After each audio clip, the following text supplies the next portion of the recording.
All right. Thank you very much. We would like to welcome all our distinguished.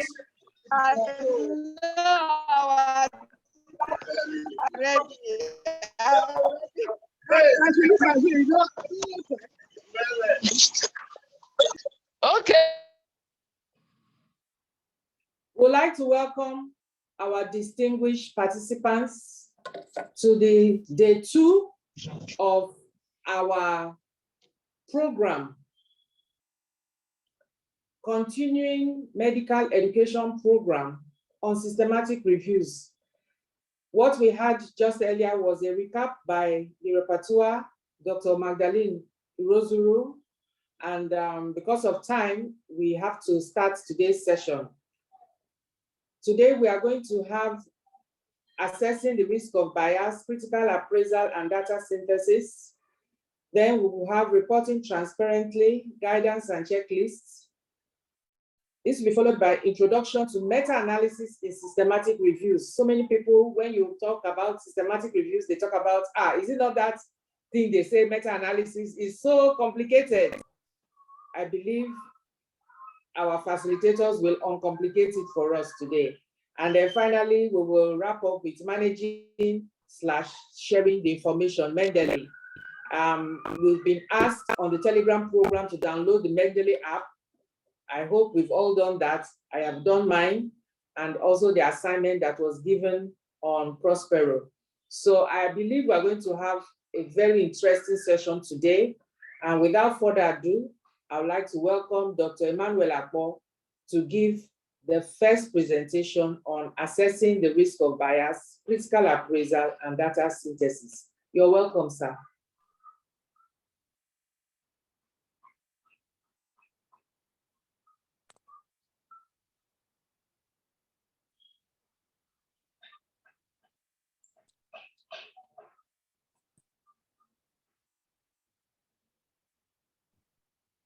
Sorry.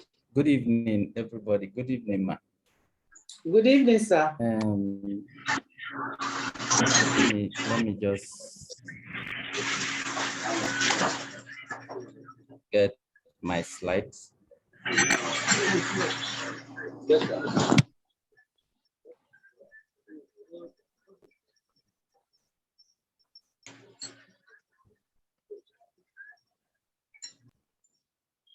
So I thank you again for the opportunity for today.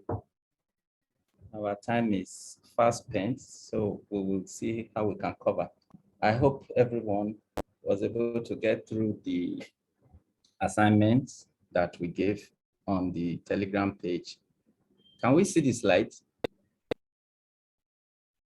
Yes. I guess we can. Yes, we can see the Okay, slide. beautiful. Okay, beautiful.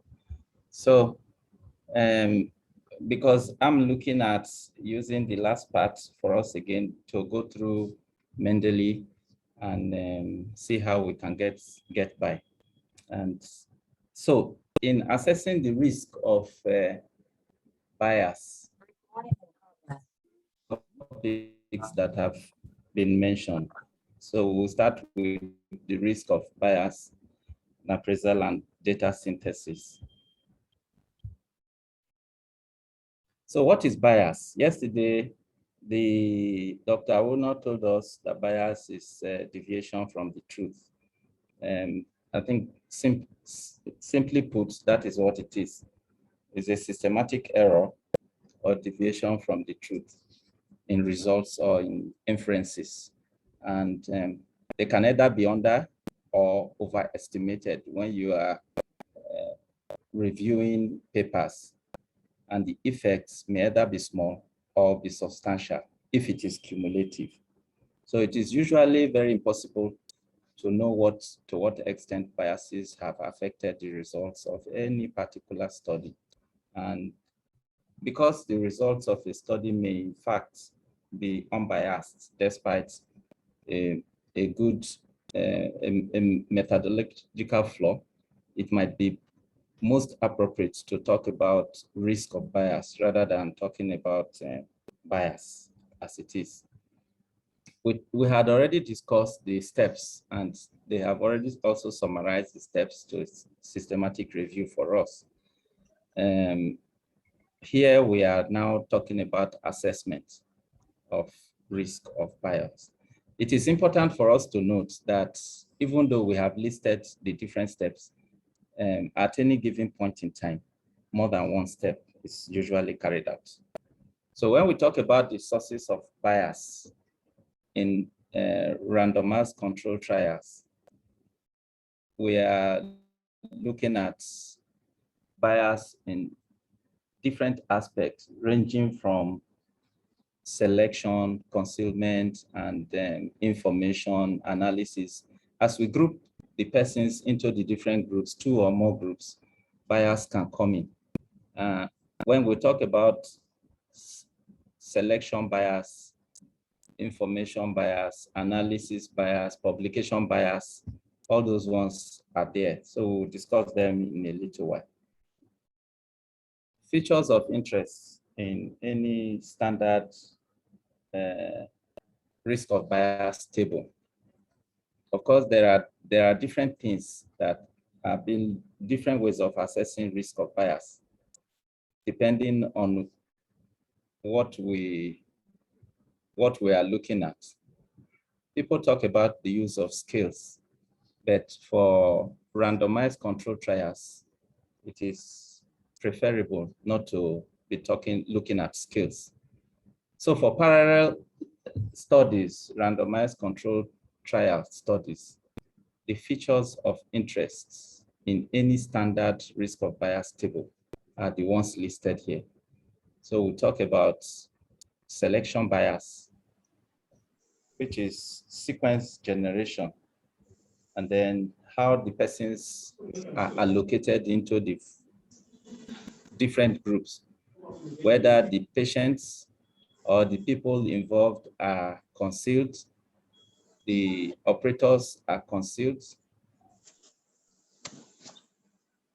Those are not particularly reported by the time we are looking at, you are reviewing some of the papers. And so they bring in some element of bias, that we are looking at areas of blinding both the participants and the persons, which talks about performance. And even when you are giving drug, how the drug is given might be written. But in person, the nature, the way the drug is given might not be the way it is actually written, and there is no way you can monitor that looking at the paper that you are reviewing online. And so if that is not done the way it's supposed to be, it can contribute to bias. And so other areas of bias include incomplete outcome data. People may be lost from follow-up, and incomplete data in the document that will be reviewed or you are reviewing might be as a result of patients not being available, or the people that did the report just decided to forget about including some of those documents. And so those ones are areas that also contribute to bias. And then selective outcome reporting is also referred to as reporting bias. And it's a contributor to bias. Then there are other sources of bias. So if you look at the Cochrane book table, Cochrane table of random assessment of random of bias, risk of bias, I'm sorry to say, if you look at the table, you'll find out that these items are well laid out and they will eventually be scored, okay?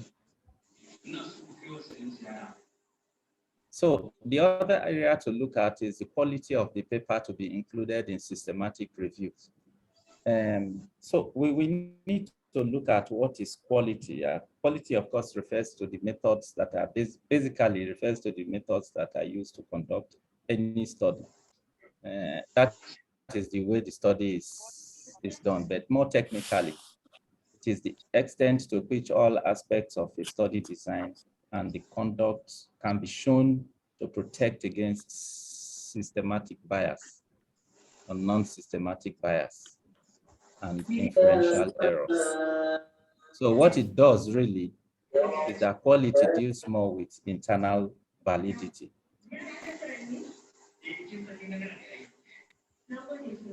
So there are two dimensions to assessing study quality or the validity in any review. Number one is the study. One area that you need to ask is whether the study that you are reviewing is asking an appropriate research question and how applicable or generalizable is the question. So if we are looking at any review paper, the first thing you'll be looking at is, yes, you have formulated a question, but this question that you have formulated, is it really appropriate? And is it applicable or generalizable? Because if it's not generalizable and you are limiting it to a research for delta states, systematic review in delta states, that is not enough, because it might not pass through, because the research question has to be generalizable. So in looking at some of these, okay, I can see, sorry, let me unmute. To unmute. Hello, I can see our president raise up hands. Error. It was an error. Sorry. Oh, okay. So thank you. So like I said, there are two aspects to assessing the quality of a study. The first thing is to look at the research question and find out whether that research question is applicable and generalizable. So that deals with external validity. The other aspect of it is internal validity.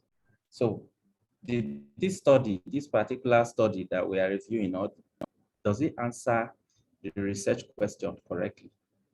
That means answering a research question correctly implies that it answers it in a manner that is free of bias. Okay, so these are the two aspects that we'll be looking at when we are looking at validity or quality of the papers. So it is also important to assess the risk of bias in all the studies in any review, irrespective of the anticipated variability that we are hoping to find in either the results or the validity of all the included papers. So if we have like 1,200 papers, we are going to have to look through all of them, like we said yesterday, painstakingly. We have to do so. Now, if we consider bias and we consider imprecision, we will need to differentiate between those two terms. Bias, of course, refers to a systematic error. That is, if you run multiple replications of that same study, would it reach the wrong answer on the average? That is bias. But if you look at imprecision on the other hand, it deals with multiple replication of the same study. If you run multiple replications of the same study, it will produce different effect estimates because of sampling variation, even if they will give the right answer on the average. So it is important that we look at these two things differently.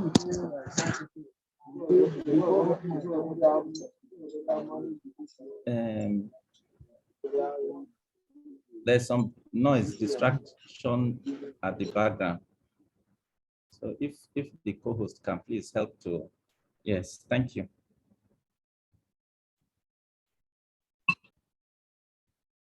All right, so the risk of bias versus quality is also another area we have to look at, because bias should be distinguished from quality. In this, if we are looking at assessment of methodological quality. This suggests an investigation of the extent to which the study authors have conducted their research in the highest possible standard. So if we are looking at quality, we are looking in terms of standard of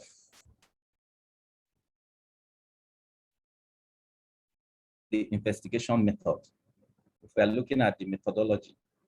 But if we are looking at assessment of risk of bias, this one deals entirely differently. It's not having anything to do with the highest standard, but it deals with the extent to which the results can be believed or trusted. So it's important that we understand these two terminologies, assessment of methodological quality and assessment of risk of bias. They are quite different. Sorry, there's some interruption because I'm admitting persons too.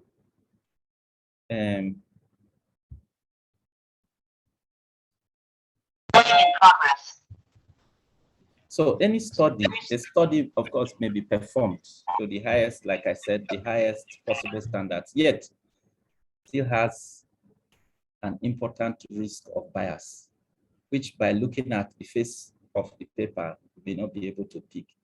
And some markers of quality in medical research, such as obtaining ethical approval, performing sample size calculation, and reporting in any study in line with maybe consult statements, okay, and all that may not have a direct implication on the risk of bias.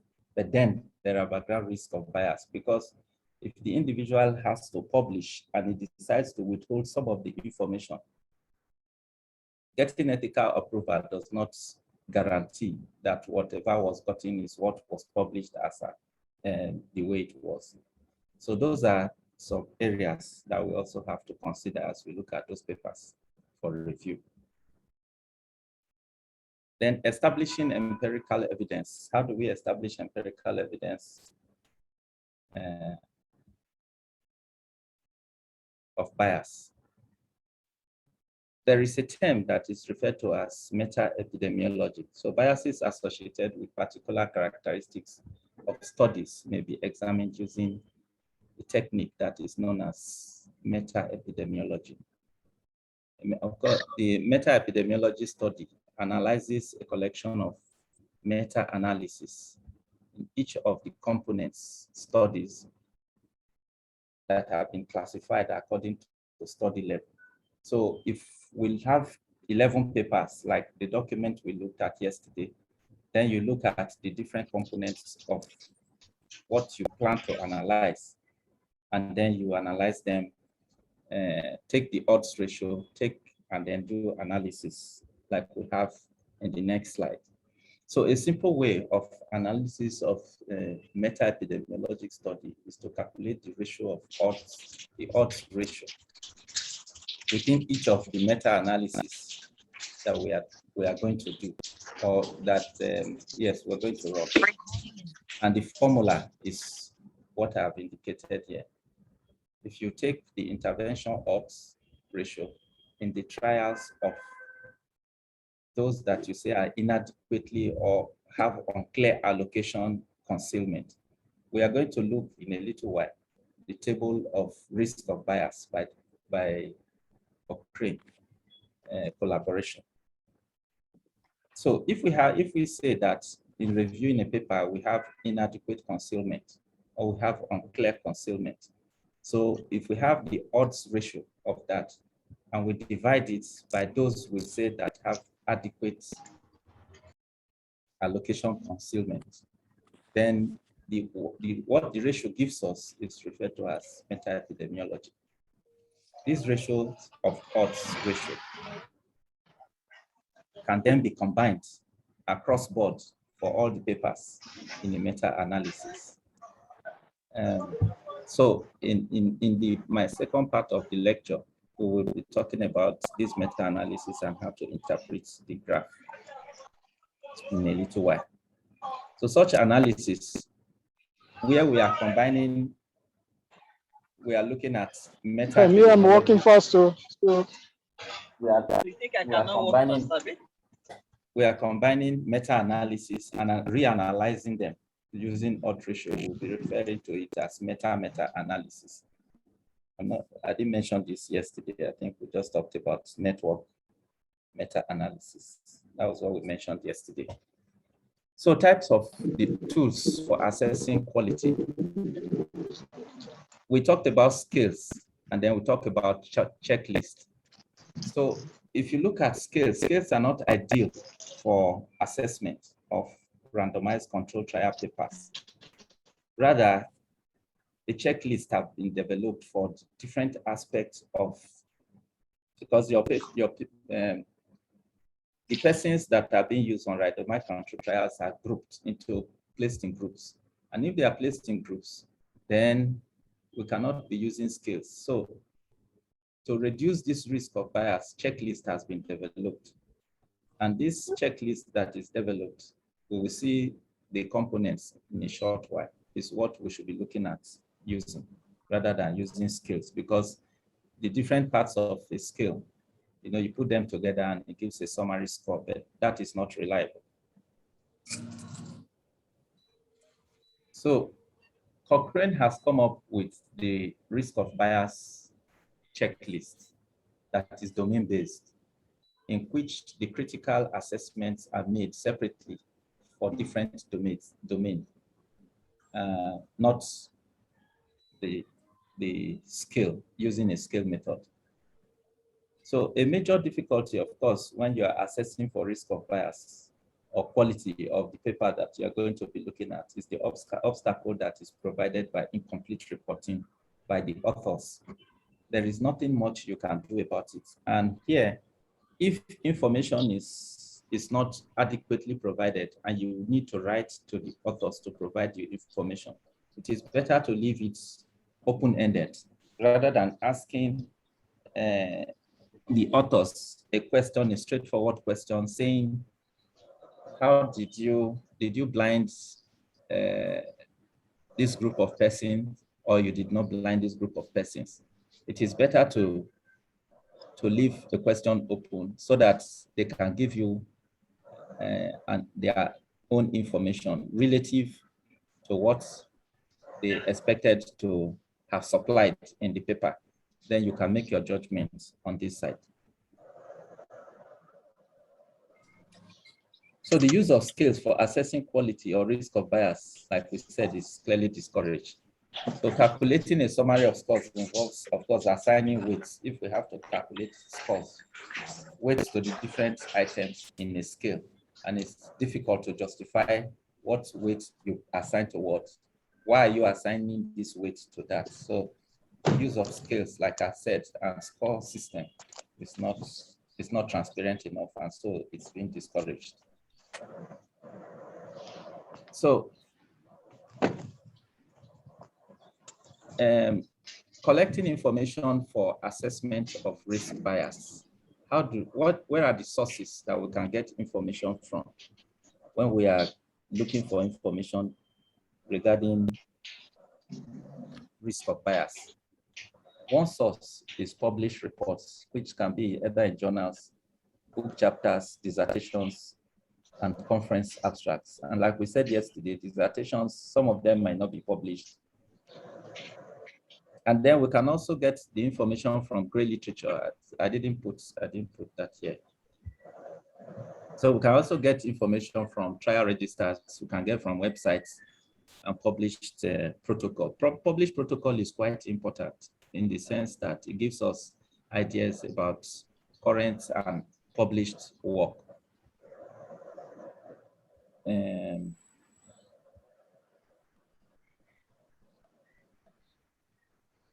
So how reliable the results of the randomized trial are depends on the extent to which potential sources of bias have been avoided. Because if the sources of the documents or the papers that we are going to include in the systematic review, if they are not reliable, our systematic review, our conclusion, and the meta-analysis that we are going to run will be giving us either false positive or false negative information. And that will be misleading policymakers.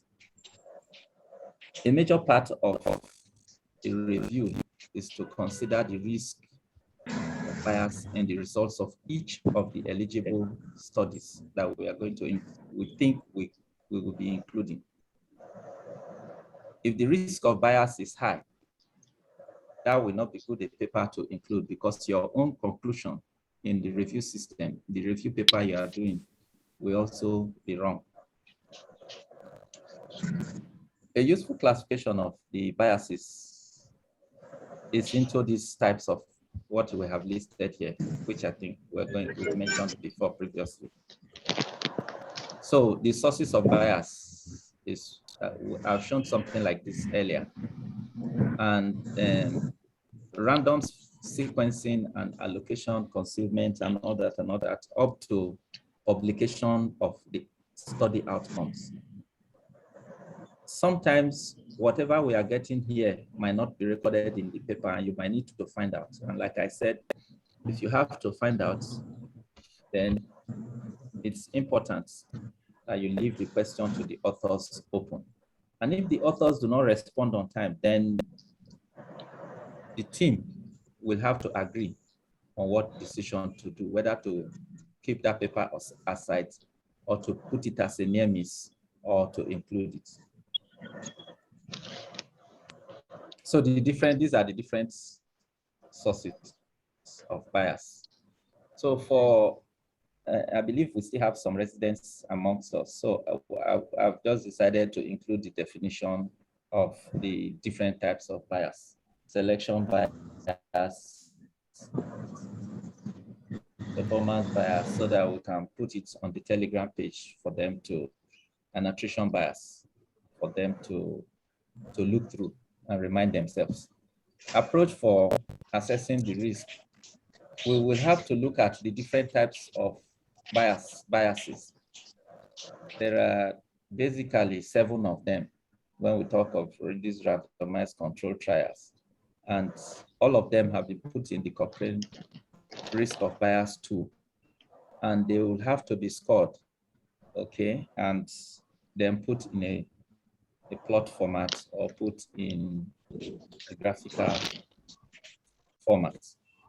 Each domain in the tool includes one or more specific areas, entries in the risk of bias table, so that when each entry, within each entry, the first part of the tool describes what was reported to have happened in that study in such a detail to support the judgments about the risk of bias.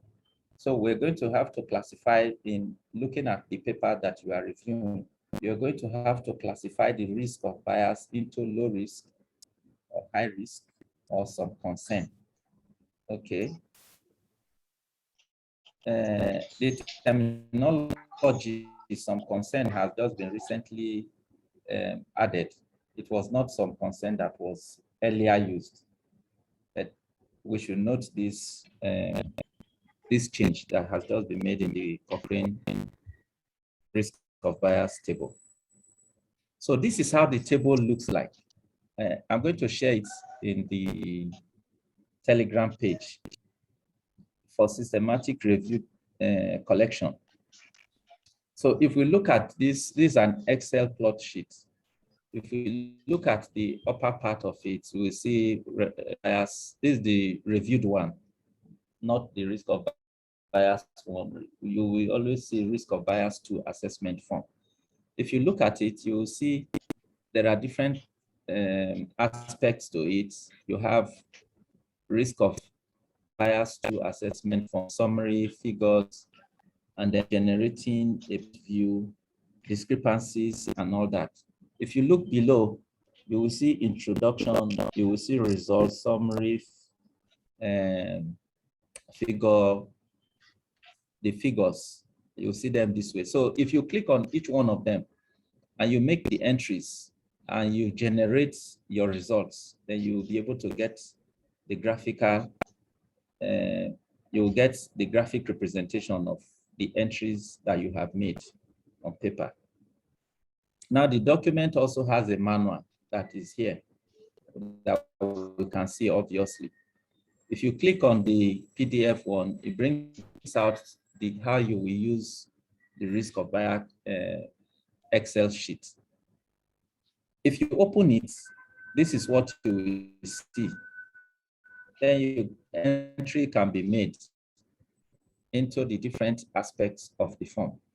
After making the entries, you can you will save whatever you have done. Now, this form can accommodate up to 300 different aspects of your risk of bias assessment tool. If you are able to make all that one, then you can now generate eventually. You can generate your plot for the different groups. So I've left that introductory part. I didn't put in any results just to show us the different parts of the tool, the risk of bias tool by the Cochrane collaboration. This is the summary. The summary is already given out to us. If you expand it, you'll find out that the table is already drawn as in low risk, and some consent, and then the high risk. So if all you need is just make the entry into here, and then down here, it will tell you, give you the graph as percentage. Then you can copy this and put it out in your Word format when you are writing your results.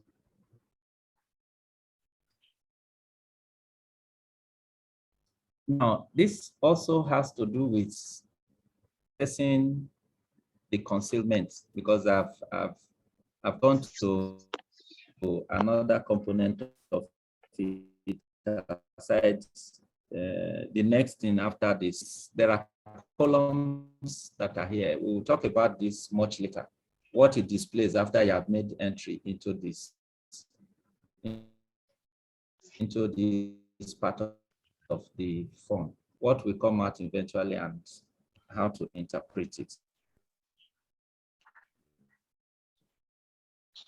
So this gives an average percentage what you made entry on.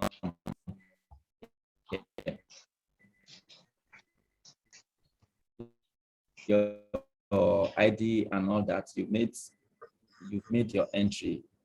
This is a graphic. If you see the part, the overall bias is this yellow, which shows some concern. So as a group, you will now ask yourself, this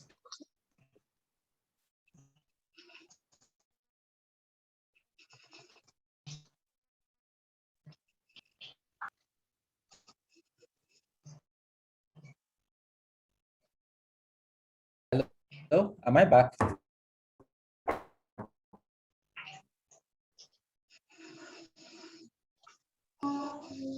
Yes, sir, but we cannot see your slide. We can see you. So we'll ask ourselves that this paper that we are reviewing, should it be included?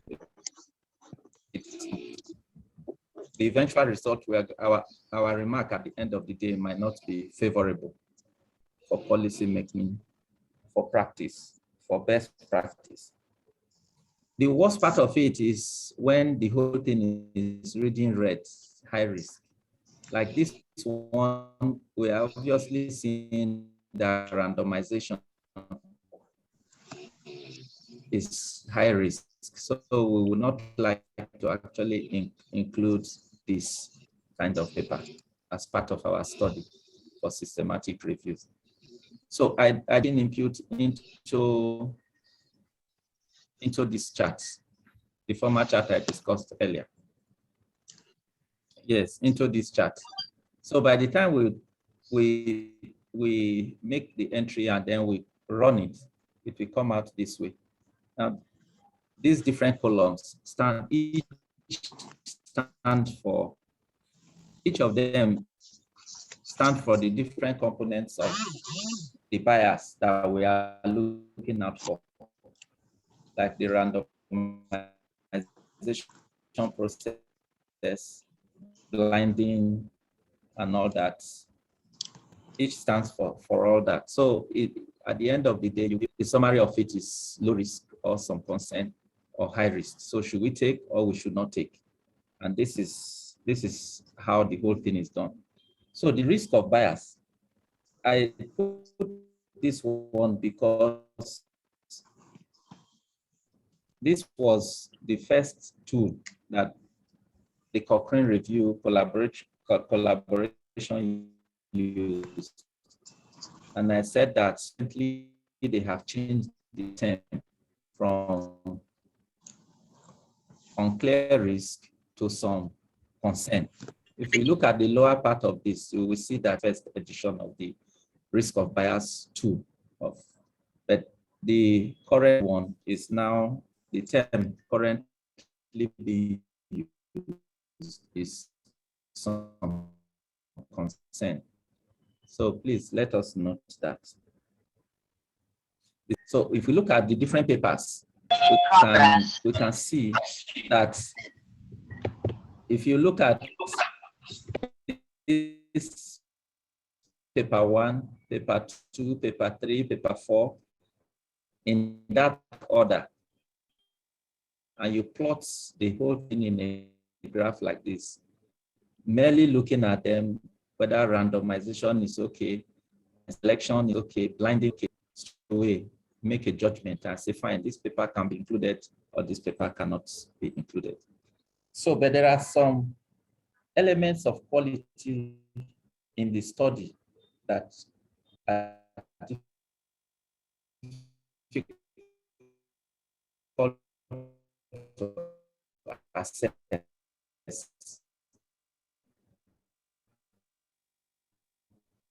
For example, the protocol violations in giving a drug, for example, for the effect of drug A in group A to before giving the person the effect of that drug to wear out before you cross over to the next one and start administering drug B.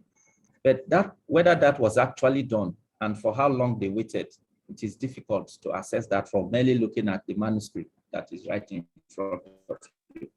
So violation of protocols is difficult to assess when you are assessing quality.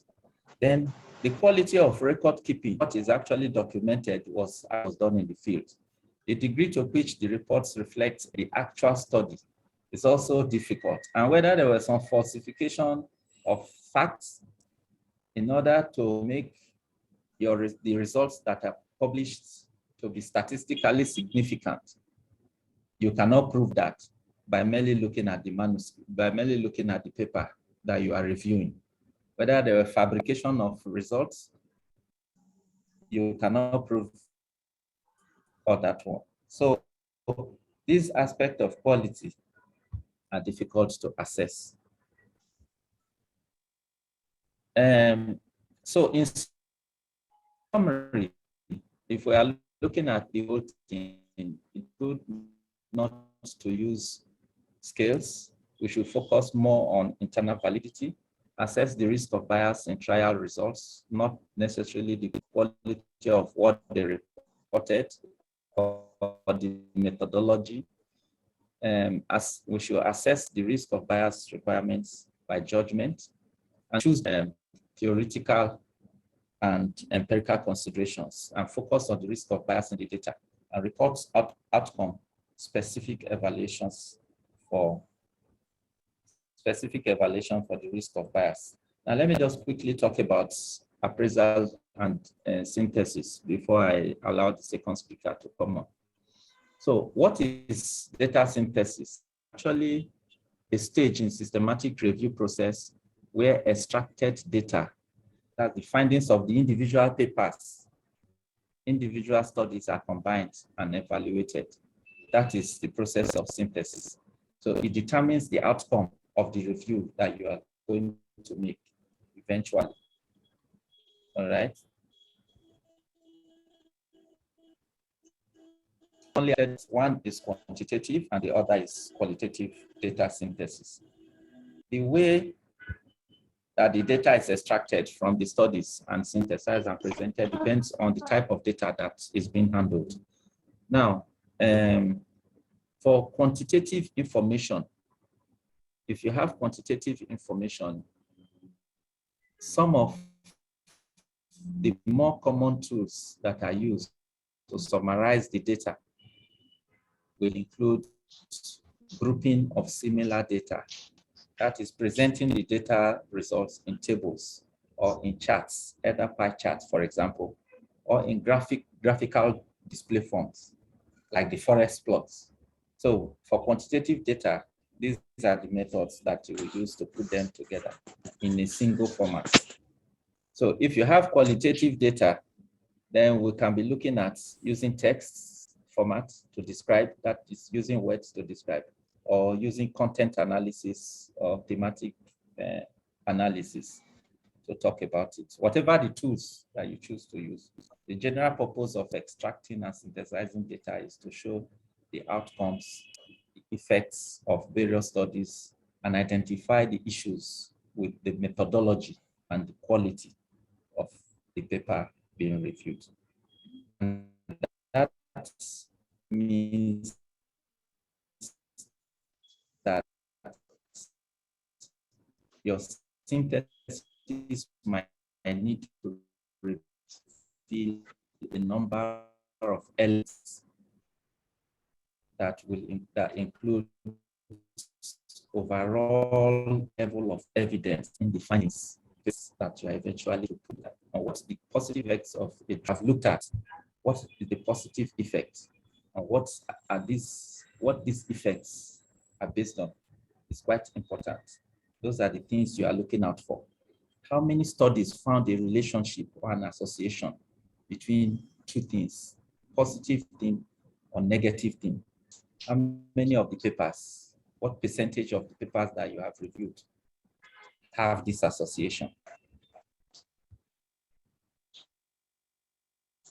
Thank you very much. I think let me stop here. My time is actually up, so that the second reviewer can, the second presenter can come on. Thank you very much, Dr. Akpo, for this introduction to assessing the risk of bias, critical appraisal, and data synthesis. We have a question that was sent in the chat, and it says, is a dissertation that has been defended and submitted, can it be recognized? Is it a recognized publication that can be referenced for this purpose? A dissertation that has been submitted, dissertation that has been, okay, let me just reiterate, defended and submitted, recognized for publication, that can be referenced for this purpose. Yes, papers coming from that dissertation. It depends on what you did. If it's randomized control trial that you did, then you can submit it appropriately. And then somebody can use it for that purpose if it meets the criteria. Because like I said, the Cochrane risk of bias review, for any paper randomized control trial to go into that, that platform, you will have to follow those guidelines. And those guidelines, which my second is going to talk about shortly, those guidelines, when you follow them and they meet the criteria, yes, it is accepted. But for the purpose of systematic review, if your paper, if your work is randomized control trial and is published and it meets the criteria, why not? Okay. Any other question? Please endeavor to send your questions in the chat box. So that they can be taken appropriately. Oh, somebody please, can you check the chat? He asked a clarification. He made said that, I mean the dissertation itself, if no papers have been written from it. No, but if no paper has been written from the dissertation, you cannot now submit the dissertation for systematic review now, because systematic review is not just one paper, one dissertation that will be used, but it can be referenced. If it is if it is, if searching the site, the website, they search and they find it, and somebody looks through it, then a reference can be cited of it. But otherwise, it cannot on its own, standing with you, be seen by everybody. Dr. Akpo, please permit me to add, if you permit. That, yes, please, go ahead. The challenge with a dissertation is it will have a number of research questions and objectives.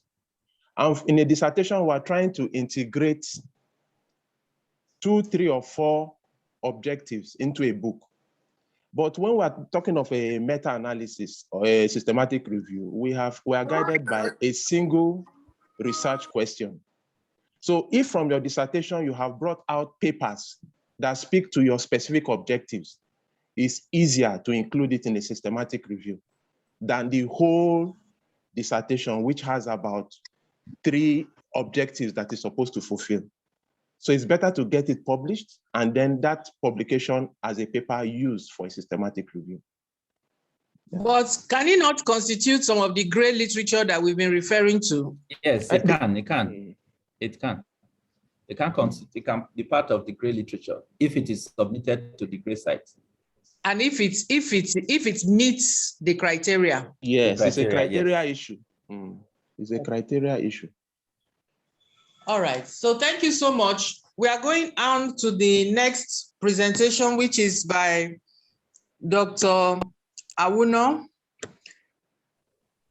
And he is going to be talking on reporting transparently, that's guidelines and checklists. So Dr. Awuno, I've made you the co-host.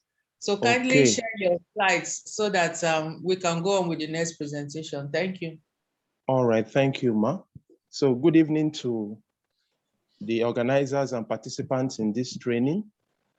I'll be speaking briefly on reporting transparently, the issue of guidelines and checklists. And I'll be guided by this outline, a brief introduction, and it will be basically speaking to the term guideline and checklists.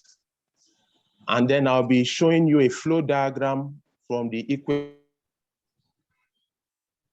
particular guideline fits in a systematic review.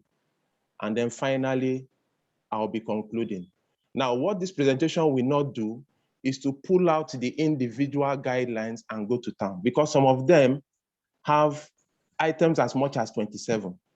However, what this presentation will do will be to guide you to the adequate guideline that meets the studies you need. If it's randomized controlled trials, there's a guideline for it. If it's observational studies, there are guidelines for it. Now, simply, just from the word, a guideline is a general rule, principle, or piece of advice, while a checklist is a list of all the things that you need to do, information that you want to find out, or things that you need to take somewhere, which you make in order to ensure that you do not forget anything. Let me use a simple example. For us in epidemiology, a checklist is a tool for data collection. So when we go to the field, we take a checklist. Maybe we'll go to a primary health center and I want to see if they have the required equipment for maternal health services or for child health services. We use a checklist and be ticking them off. But if you've published, or when you publish in journals, journals give you their publication guideline and tell you that this is how it should be. It should follow a particular format. The typical format is the IMRAD format with the introduction, the methodology, the results, and the discussion. By the time you have submitted your article for publication, the editor will send it for peer review. What the editor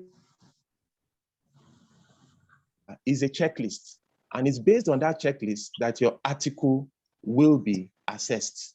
And then it will be sent back to you to say it can be accepted directly for publication, or it will only be accepted for publication after some minor corrections are made, or it will be accepted for publication after some major corrections are made, or it is rejected and sent back.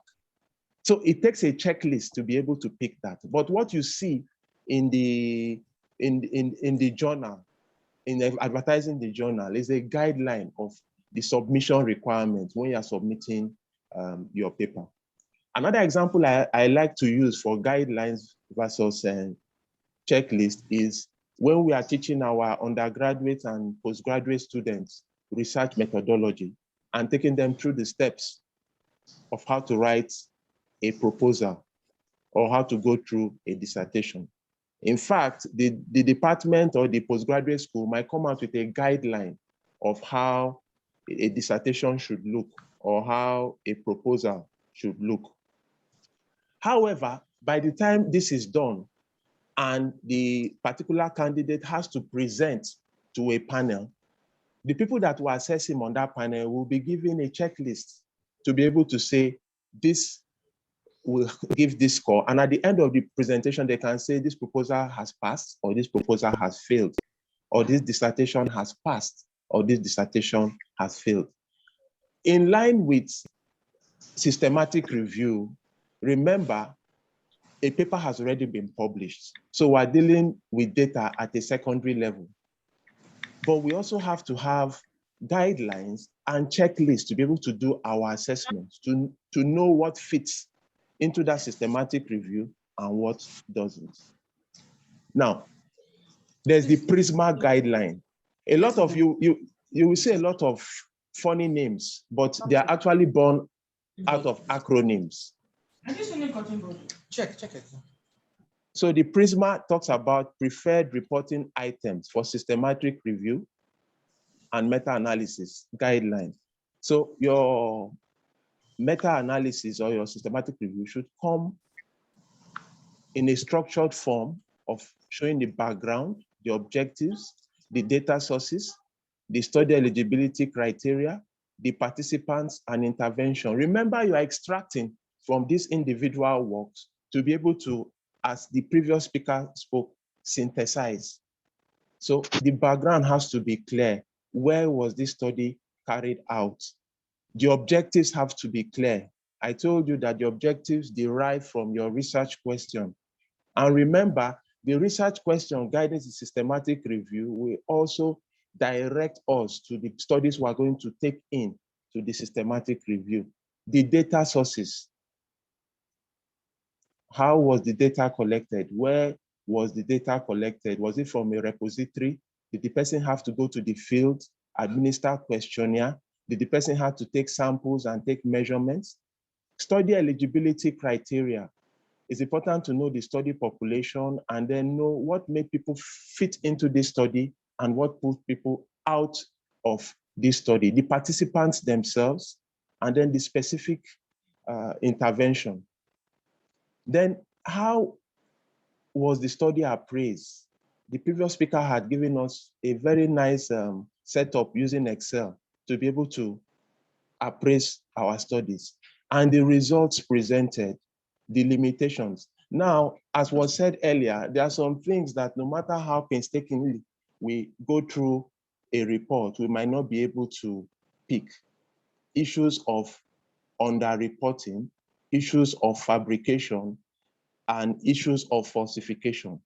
So while the bigger picture is the systematic review, we must always remind ourselves that whether it's a descriptive study, an analytical study, or an interventional study, it should be guided by a strong level of integrity and ethics, because as we have seen, these studies can feed into a wider systematic review and a meta-analysis. And if what was put in was false, it will be introducing bias and leading us away from what should be. And then the conclusions and implications of key findings, very important, because when reporting the systematic review, at a point, some things will be in fine prose. These studies supported this particular issue. These other studies, their findings did not support. And then there are some things that will be in tables that will clearly show us if there are measures of effect. Measures of effect are when we're talking of things like the relative risk in which we are able to get a true incidence of that disease or of that issue. Or the odds ratio is also a measure of effect where we're able to come out with a crude estimate of risk. So it's important that some of the results might be presented as pros, and some of the results, summary results, will also show those measures of effect. And then our conclusions and implication of key findings, and then funding. It's very important that we are clear on that. The truth is, the systematic review is a synthesis, and it's going to go through even a more severe scrutiny than the individual studies that contributed to it, because there are so many things that could bias it or push it away. But the rigor in which one puts into the systematic review goes a long way. And as we said yesterday, a systematic review requires a team, at least 2 people looking at the studies and coming out with a decision on what to be allowed in and those ones that to be left out. And it also takes time. So all this painstaking action is actually to guarantee the integrity of the final output of the systematic review. And then it's also important to clearly state the funding for the systematic review and then its registration number. It's actually registered for. We said yesterday that for systematic review, before proceeding too far, it's important to also find out if a systematic review addressing the research question that you have found has not been done in the last 2-3 years, so that you are not replicating what people have already done. And remember, since for a systematic review, we are trying to gather available evidence to answer a research question. There's no way, if you are going to do something thorough, that you will also pull from what the person that just presented his own a year before has also pulled from. So why go through all that? So the process of having a registration number for that systematic review assumes that you have gone through a pool to find out what has been done and what still needs to be done. Now, Dr. Akpo talked about quality assessment, so I won't speak too much to it, but I will just highlight that really there's no consensus on the best way to assess study quality. That's why we need a number of these, our checklists and guidelines. Most methods include the following issues, however: appropriateness of the study design to the research objective. The study design that was used, if it was a cohort study, if it was a case control study, if it was a prevalence cross-sectional study, did that study design really answer that research objective? So those are things that have to be settled. Does the work align what the person started as a title, what the person highlighted as an objective in that paper? Does the study design that was used, does it really answer to that topic? Does it answer to that question? Does it answer to that objective? So those are things that clearly help us to know quality. If there's a misalignment between the title, the objective, the study design, maybe the data collection, then of course that quality is poor. And then the issue of risk of bias. We're so concerned with bias. It's difficult to completely eliminate bias, but we strive to reduce it to the barest minimum. Errors could either be what we call random errors, which we can't really do much about, except maybe increase the sample size and have more of those measurements to come out with a mean, or the systematic error, which we should actually do a lot about to solve, either at the conceptual stage, the design stage, the data collection stage, or the data analysis stage, or even the reporting stage. So these are the things that have to be looked at to give an assessment of quality. The alignment of the study design to the research objectives to the results, and then was bias identified in the study and how was it handled? It's very important in assessing the quality of studies. Now, other issues related to the study quality include the choice of outcome measure. Now, I told you that our odds ratio, our relative risk are measures of effect. That's why we can say in a paper that females have twice the risk of coming down with this disease compared to males. It's because we have done such a measurement, maybe the relative risk or the odds ratio. So it's important to know, is it prevalent? Claire, what is the outcome measure? Issues, how deep did we go? Was it just to describe by giving us the prevalence, the counts, the proportions? Or did it go further to tell us if there was an association, that is to infer, to make inference, to test hypothesis? Is there an association between this particular disease, the prevalence of this particular disease and the gender of individuals? Is there an association between the prevalence of this particular disease or coming down with this particular disease and the socioeconomic status of the individual, the location or where the person resides, the ethnicity? These are the things we have to be clear on when we want to do inferential statistics. And then we can go further and say we want to predict, in which case we're doing things like our logistic regression, and it gives us values. And we can also come out with our odds ratios and relative risk and our 95% confidence interval. So if you are doing a study that has that kind of outcome measures, it's important that you align those studies and make your own discussion or decision. It's not as if you are dealing with a study that has just prevalence proportions and you are mixing it with studies that the outcome of measure is the relative risk or the odds ratio. It's important. The quality of reporting, the quality of intervention, the generalizability. The earlier speaker talked about validity. Validity just tells us how to what extent can we take this your study serious. Looking at it, first, the people that authored the study, it's just like I'm in public health, I'm writing a paper in law, or maybe I call it public law. Just by looking at my affiliation and looking at the title, it's already, the red flags are on that this man is not competent to speak this deep on a subject like law. Or somebody in economics who is not even into health economics is coming to speak so categorically without a team on something like malaria in pregnancy. Just by looking at the title of the paper and the affiliation of the author, you're already having doubts. So validity could be internal, the process in which these studies came out, and then external, to what extent can we generalize the findings?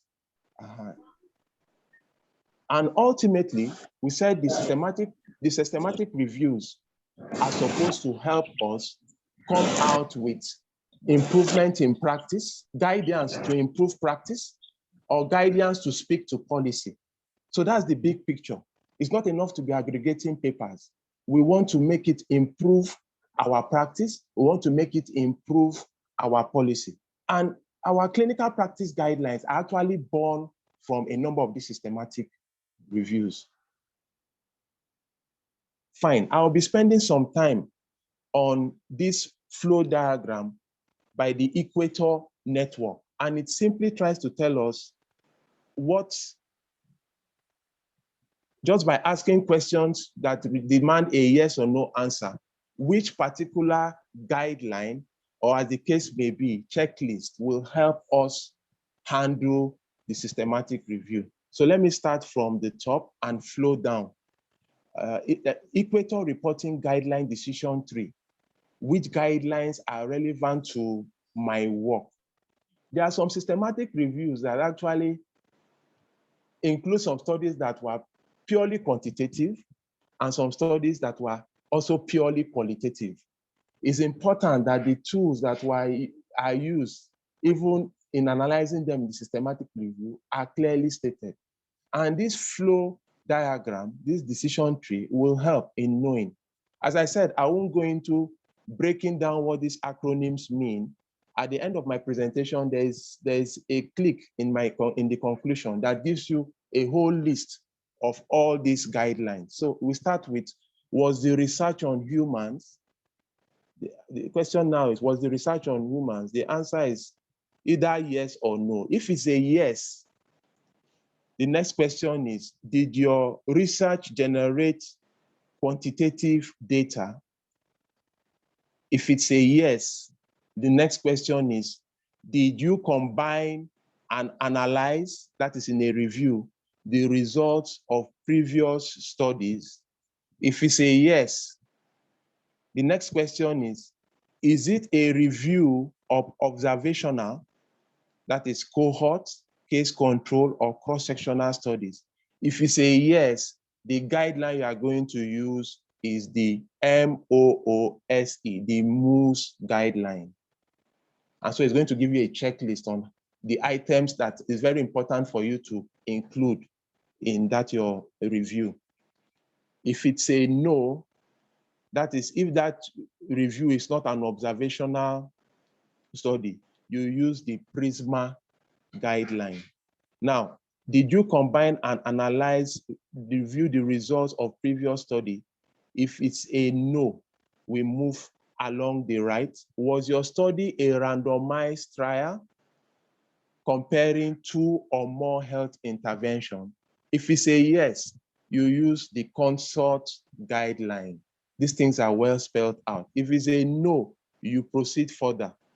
Did your study explore the relationship between exposure to risk or protective factors and outcome?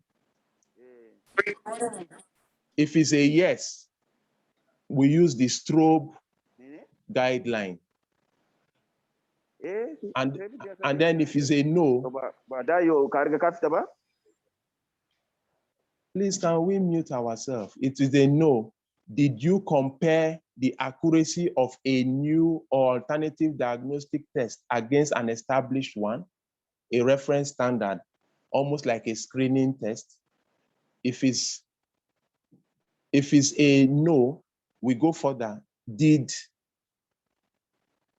the study evaluate the prognostic value of one or more biomarkers? If it's a yes, you use the guideline, the remark. And let's go back up. Remember where we started. Did your research generate quantitative data? If it's a no, did you pull the result of previous studies in review? If it's a yes, there's a guideline that you will use. It's called the NTREC. It's called the NTREC. And then if it's a no, which is called the CARE. So that this is how we go into guidelines that will help us. Okay, let me stop at the top. Now, we started with, was your research on humans? If it's a no, was your research on animals? If it's a yes, there's also a guideline that can be used, which is the ARRIVE. So this flow chart makes our work simple. Based on our research question, based on our PICO, the population of patients of interest, the intervention, the comparison group, and the outcome of interest, we will know which particular guideline will help us. Now, for the PRISMA guideline has its 27 items. Now, let me just give an aside. Recently, a colleague who I have written papers with in the past came to meet me that he had submitted a paper for publication in a foreign journal, and it had taken months. And all of a sudden, the editor sent the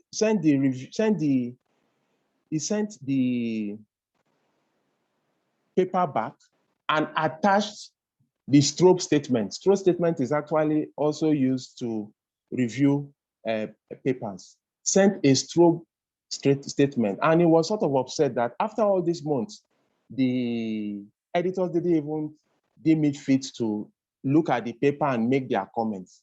So after a while, we just said, okay, maybe their thinking is, if you're able to go through this checklist and answer the questions and send it to them, there might be little or nothing more for them to do. The only issue was why it took them so long to come out with that approach and not just send the stroke statement the first month he sent it.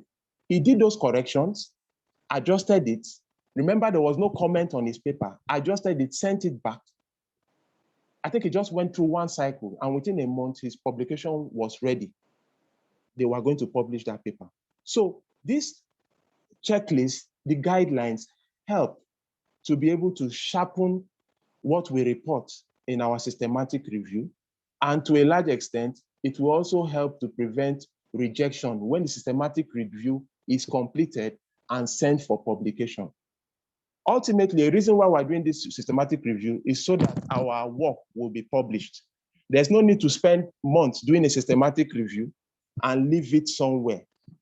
Ultimately, we're doing a systematic review to submit and provide evidence on what next to do. So please, this slide is going to be shared, but I would like us, when we endeavor to do a systematic review, to be guided by this equator reporting guideline. It leads you to the particular guideline or checklist, as the case may be, that will make your work easy. Now, still on structure, you will notice that there are some things that have been said by my predecessor that I'm reinforcing. It said that repetition is the mother of skill. We have to say some of these things so that at the end of this whole training, some things still stick. So the structure of the systematic review will include the background and description of motivation for the meta-analysis or the review, as the case may be. And it starts with that question that you have checked out and you know is a valid question worthy of review. And then the method section will give you description of your search strategy. Yesterday we learned of using mesh terms and Boolean logic to be able to search effectively. We were also told you should be close to your college librarian because they are the information experts. And then description of data abstraction and management. How was the data abstracted? How is it synthesized? Quality assessment, as we heard earlier, and the statistical methods that were used. Then the results will clearly give us the search yield, qualitative synthesis, and then it might give us the quantitative synthesis where we have our Forex Plot. And then if we have pooled data, we can come out with a summative value for a particular measurement. And then when we are discussing, we have to discuss the findings in context. And it's important, if you are making a point on agreement of a number of studies, cite those studies. It's not enough to say some studies, cite specifically those studies that support a part of your research question, cite specifically those studies that do not support your research question, and then cite those studies that are in the middle, specifically. That is part of reporting transparently, so that anybody reading your review can go back to the source and see what in their study made it different from what was expected based on that research question. Was it a conceptual issue? Was it a methodological issue? Or was it a population issue? It's just unique in the study population where that study was carried out. I will conclude with this. There are standardized guidelines and checklists for conception, implementation, and reporting of systematic review. What we're trying to say is the guidelines are there.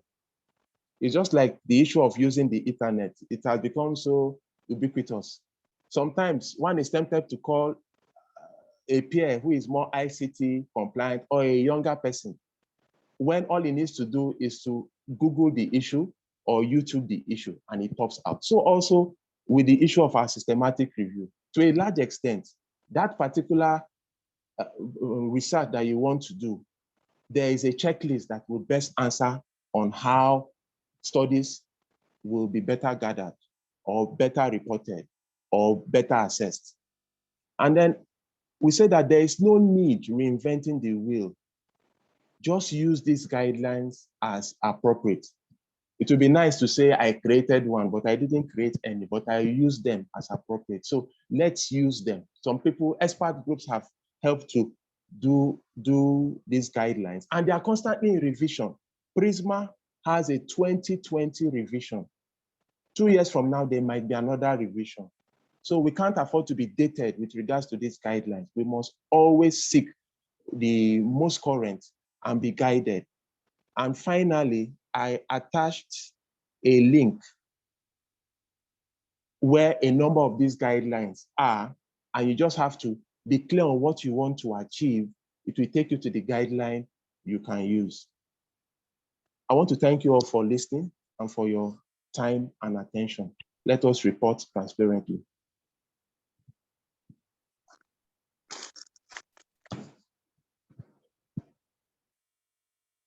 Thank you.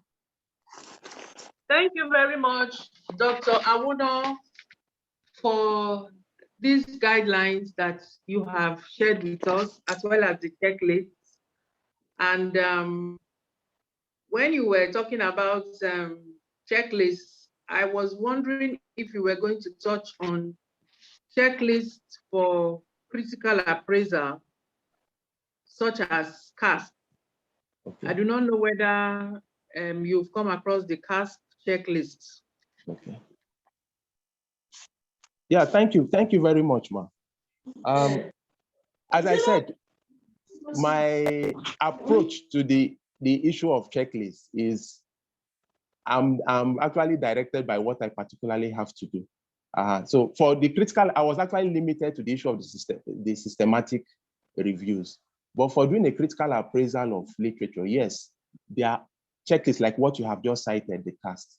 And if you actually clearly state the items for which the literature or the study has to be assessed or measured. So checklists are so much, there are still so many others coming, so one cannot know all of them. But as I said, based on what you want to achieve, based on the kind of research it is, whether it's qualitative or quantitative, it might just be a click away and the options will come, like the caps, yes. Yes, I'm aware of it, man. Thank you. Okay, all right. You know, like I said yesterday, it's been a long time I did a formal training in this. It's very relevant. It's still very. So I want to be sure of what is current and what is relevant. Okay, thank you so much. Is there any other questions? Those who are submitting their details, we are not going to send you anything via email. The materials are already in the Telegram platform. So we sent a post that you should please register with the Telegram platform. All the materials, the assignments, follow-up, and many other networking opportunities, they are going to be on the Telegram platform. So no need to send, except you are sending it for networking purposes so that people can reach you and connect. But I have always said that apart from the webinar itself, I'm always more excited about the networking that occurs after the webinar. It would be nice if a group of 10 people come together and say, we met at the systematic review webinar, and it would be nice to know what you are doing. Is there any opportunity for collaboration? That is what we ought to be doing. It's a meeting point. So I hope that we are beginning to develop that capacity, that when you go for these webinars, you network with people and try as much as possible to follow up. There is so much information now going out with the advent of all these virtual meetings. So we need to be very focused on which virtual meetings we attend and which ones we are going to, and when we do attend, how do we utilize that information? So it's really important that we do that. Now we have those who may be joining us today. If you were here from the beginning, you'll be entitled to 4 CME points. At the end, at every lecture, every presentation, I take screenshots so that we know exactly how many people. At the first lecture, we had about 50 people or 48. By the time we did the second lecture, we had about 60 people. So don't expect that if you are just coming now, you are going to get all 4 points for today, because 2 presentations have gone. Okay, and somebody is asking for us to resend the materials. Everything we did on Telegram on a regular basis, we are going to resend. So I'm going to actually go to the Telegram page and resend. So if there is no other question, please, if you have questions, I'm shocked. I am very, very, very shocked that we are not asking questions. It's either we are so completely lost that we can't even be found in order for questions to be asked. I do not want to believe that we are so lost that we don't even have questions.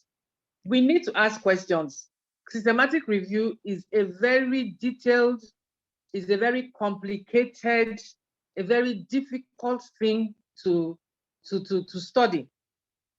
So from time to time, because of my experience with it, I try to explain how I have applied it, if it can whet people's appetite. Is enough for you to just say, this is not for me. It's too complicated.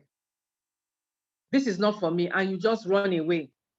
But you'll be doing your specialty or your area or your place of practice, whichever way it is, a disservice if you do not learn and understand how systematic reviews work. And just to let you know that it's something that you can take different aspects. The way this training is structured is such that you can join a team that is organizing a systematic review on a particular topic, a particular focus question, and you will not be lost. I have constituted research teams where some members of the research team are so lost that they create pain in my heart. Almost anything you say to them, they cannot do. But if you understand the principles and people are now carrying out a systematic review and you are participating, you will be able to flow. You don't have to do everything from beginning to the end. Yours might just be to do the quality assessment. Yours might just be to do the searching of the literature search. Yours might be to do the data synthesis, you know, and to just explain how it can be utilized without having done a formal, without having done a formal systematic review, a paper. The one I did when I was doing my master's, it was called a mini systematic review because of the issue of plagiarism. We were made to do it alone. And because we did not meet the criteria of minimum of 2 people doing the systematic review, it was not called a full systematic review. However, I have presented it as an overview in a conference. But I have taught a lot of people about the concepts and the principles of systematic review. And recently I was discussing with a colleague that when I went to Delsut O'Hara, to the Department of Community Medicine, to give a presentation on systematic review to their residents, one of them actually brought the proposal from the West African College of Physicians, the assessor's report that was given to her based on the proposal she submitted. And one of the comments of the assessor was that you did not specify in your literature review which databases you searched, such as Pubmed, Google Scholar, etc. And she said she didn't understand what the man was talking about, what the assessor, may be a woman anyway, man or woman, was talking about. And so she didn't understand, she didn't know who to ask. And so she just left the proposal there like that. I know how this proposal can be there if they are not writing you letter for overstay. You can stay 5 years post part 1, you have not done your part 2. So it was after my presentation on systematic review, she now discovered that databases are collection of different articles arranged in a particular way so that you can retrieve these articles. And I had used Google Scholar as an example of how they could actually get some of these articles. And she was now able to go back, correct the proposal accordingly, and finish her part. I just wanted to ask you about So what I am saying is that it's not that you must definitely do a systematic review from start to finish to utilize the training. The training can be used in so many ways. So now somebody is saying, I'm not asking because it's synthesizing my knowledge. And even if I don't get a concrete systematic review, a form of review will be done, literature review, desk review. Also, I think the group creation, hands-on to participate is very important, and I would like to participate in it. Well, I do not know the meaning of this, but somebody has asked for the link to the Telegram platform, and I'm going to send the link again. We've sent it about 2 times today, and people are saying we should resend the materials. We're also going to resend the materials. So I hope that that answers your question. So going forward, we have our next presentation is going to be by Dr. Emmanuel Akpo. He is going to take us on Introduction to Meta-Analysis in Systematic Reviews. This is quite exciting. And I hope we have stretched our legs.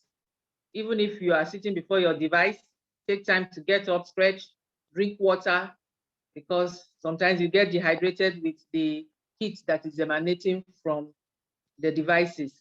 So Dr. Akpo, please, can you share your slides on Introduction to Meta-Analysis? And let's go. This one is kind of mathematical, and I believe we are going to enjoy it by the end of the day. Thank you very much.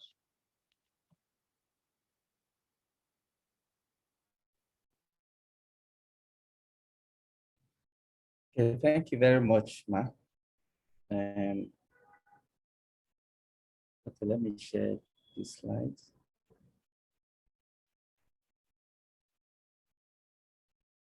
So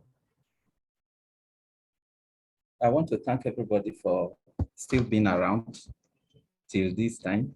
And we had said yesterday that we're going to look at a few things other than just these lectures. We're going to look at how to search some of the databases. I think that will still be in line. So we will try and go through this one, and then we will go briefly to make 1 or 2 searches. We will introduce ourselves to the Mendeley. I think somebody sent earlier to say that he was having some challenges downloading the Mendeley and getting registered.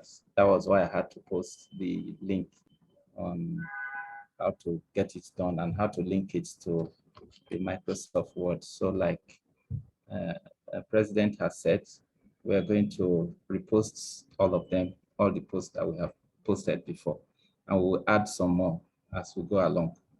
And please, if we have issues, even after today, we can always post the questions on the Telegram page. It will be helpful to somebody tomorrow. So we'll be a bit brief on this because we have to finish by 8 o'clock thereabout. So we'll still have some more time to learn how to register our systematic reviews and how to browse Prospero and the like. So on concerning, okay,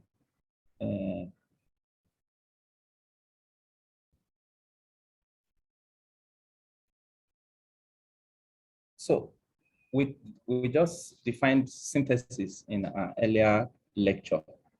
Now, synthesis can both be quantitative and qualitative. Now, meta-analysis deals with quantitative synthesis, where we have data and pooled data, and if they are close together or related, then we can analyze them and make some meaning, and read off and make a meaning of it.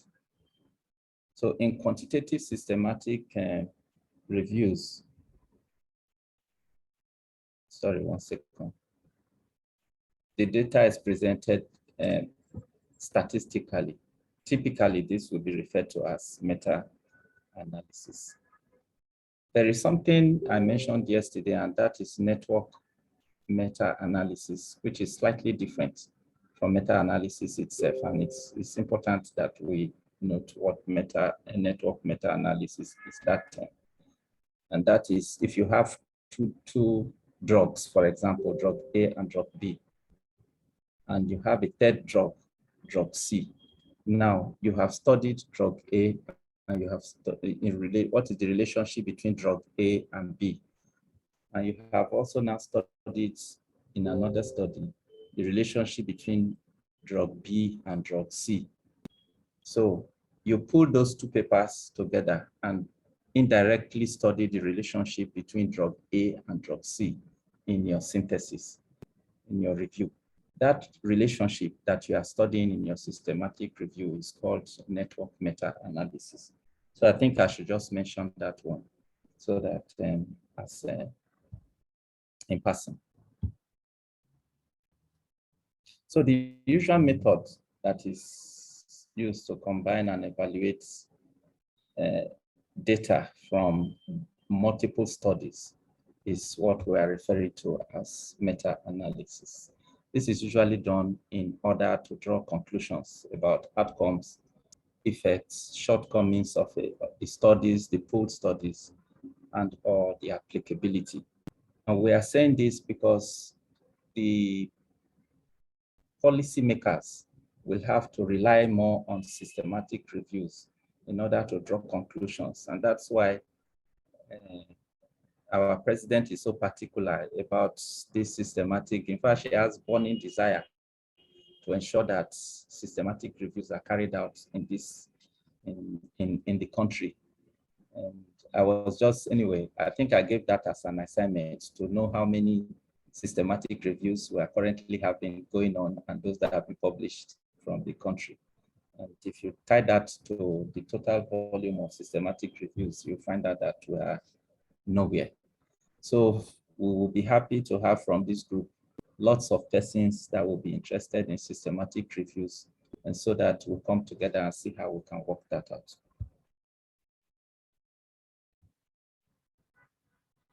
So let's remember too that the data that is synthesized should relate to the research question and the protocol that was primarily submitted for review to the review body.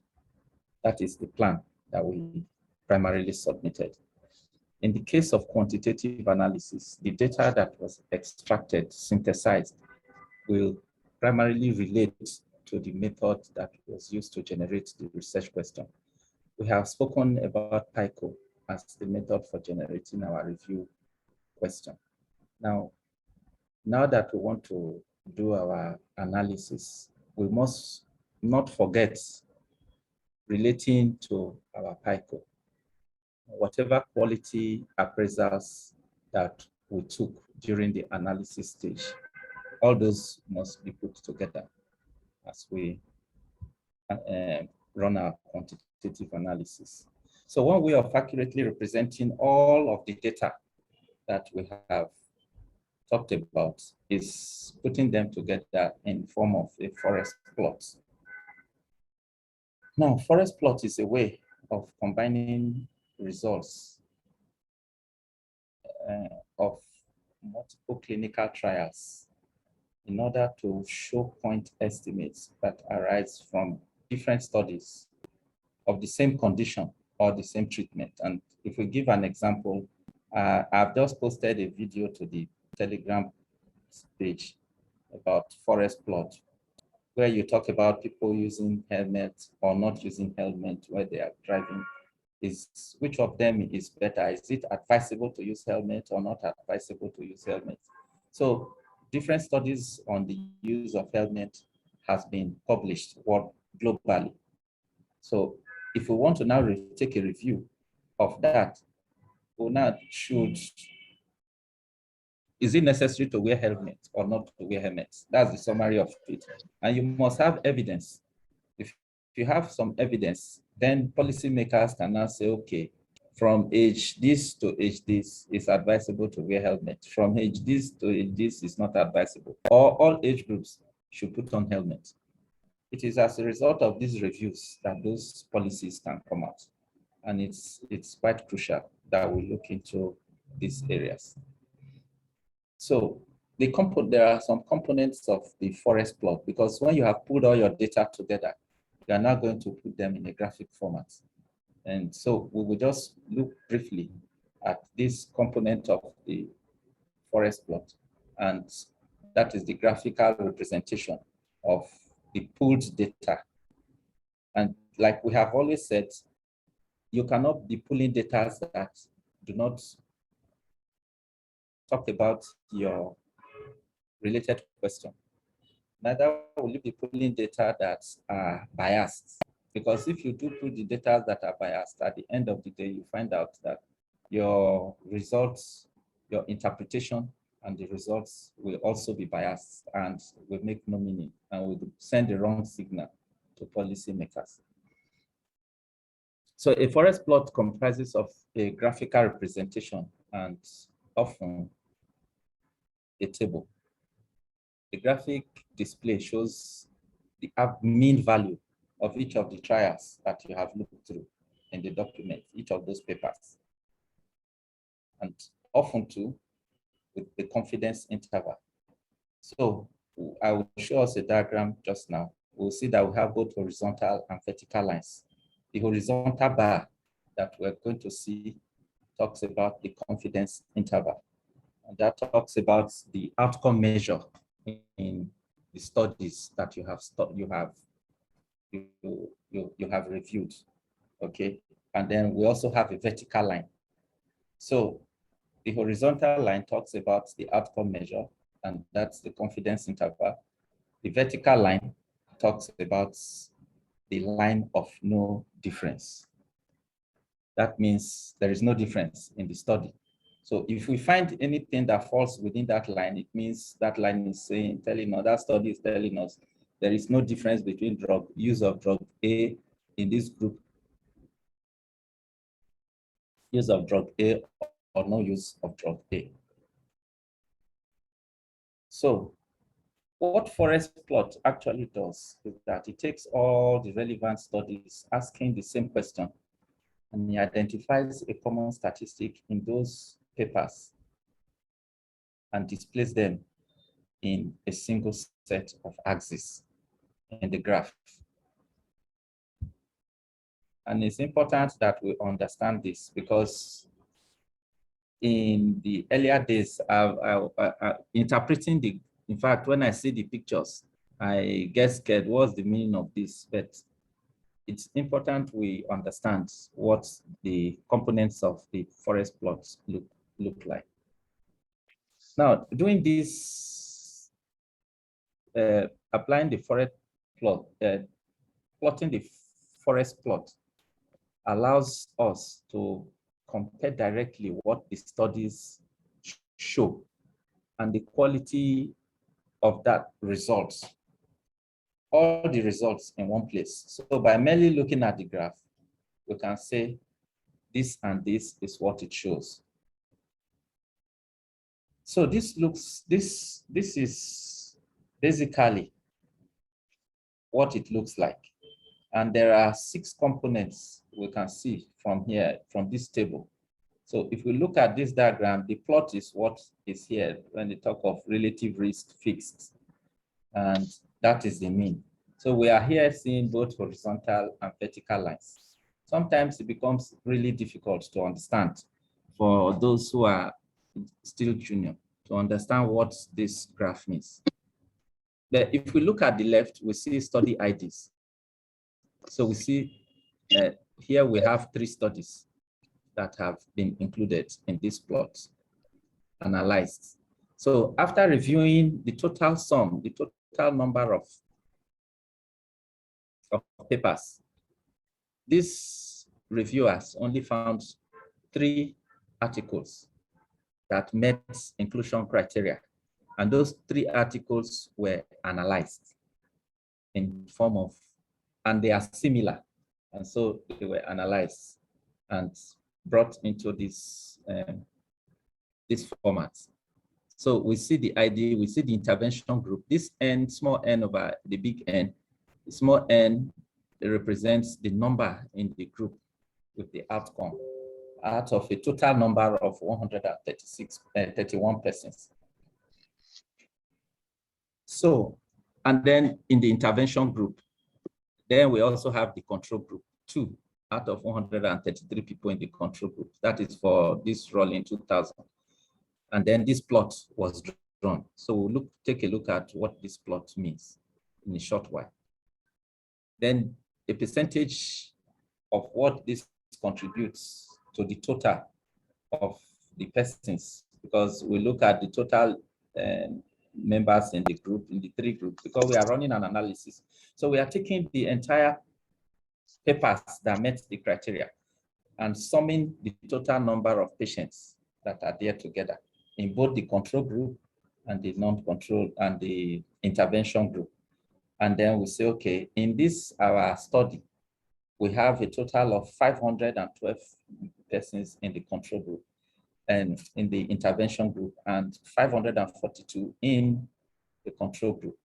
And so we will run our analysis and eventually, we will run our relative risk take the relative risk from each of the papers and then put it in a plot like this. And then you do your chi-square to check for heterogeneity. So if we look at this particular one, the chi-square value here is 0%.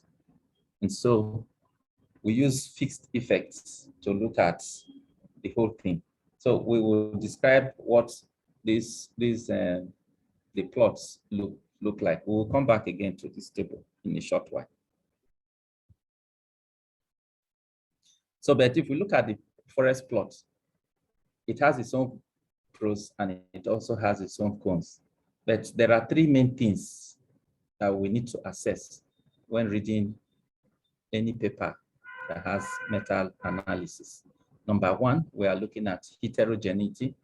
That is the differences in the results, the differences in the methodology, and look also either the methodology or the study population that were used in the studies that we have included that met our inclusion criteria we are looking at.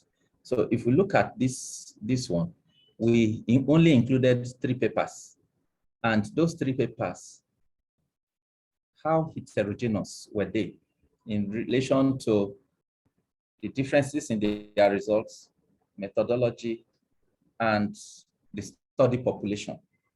Because that will give us an information on drawing conclusion to whatever we are doing. The second thing we are looking at is the pooled results, and that deals with the overall combined results that we derive from combining the papers or pulling them together. If we pull the individual studies together, we are looking at what it comes out to be. The third thing is publication bias. But of course, we know that publication bias is difficult to assess from just a Forex plot. So if we look at, I will just tell us how to basically interpret the Forex plot after drawing our our analysis of the papers we have included.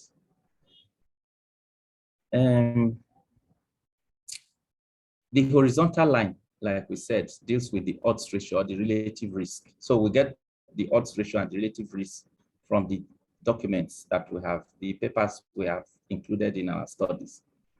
And then we put them on the horizontal line. And we have said that the horizontal line is telling us about outcome measure. Okay. We're saying that the horizontal line is telling us about the outcome measure. Then a perpendicular line that meets the horizontal line is the one that is called the line of no difference or line of null effect. So if we are going to plot anything, the summary of those papers on this plot, it will either fall in line, in which case that particular paper, if it falls in line on that vertical line, it means that particular paper has, the findings in that paper have no difference as to whether to use treatment or not to use treatment for this group of persons that we are analyzing.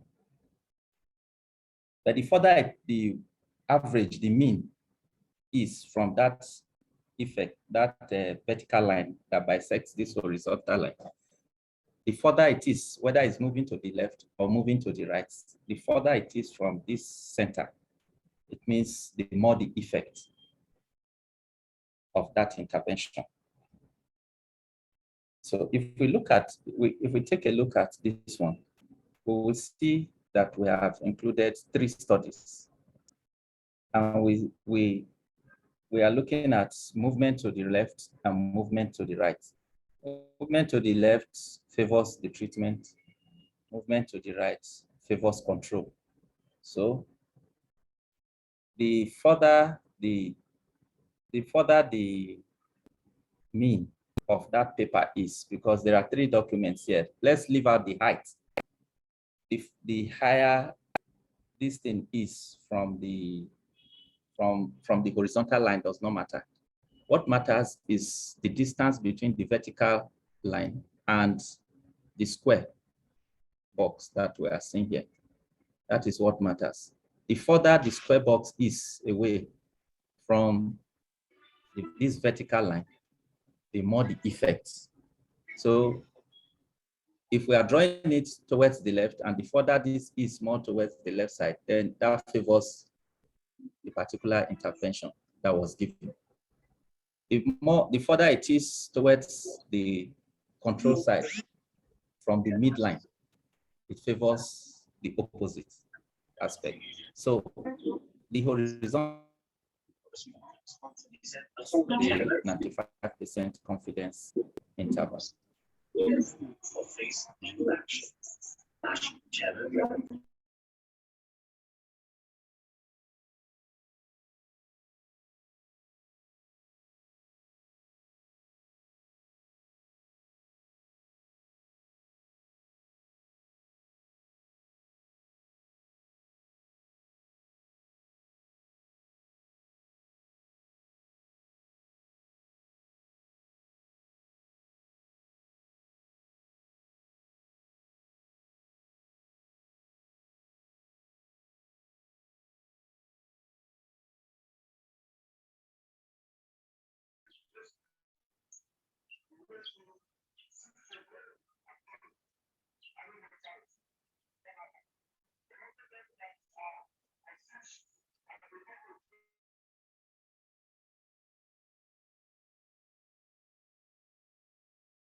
Hello?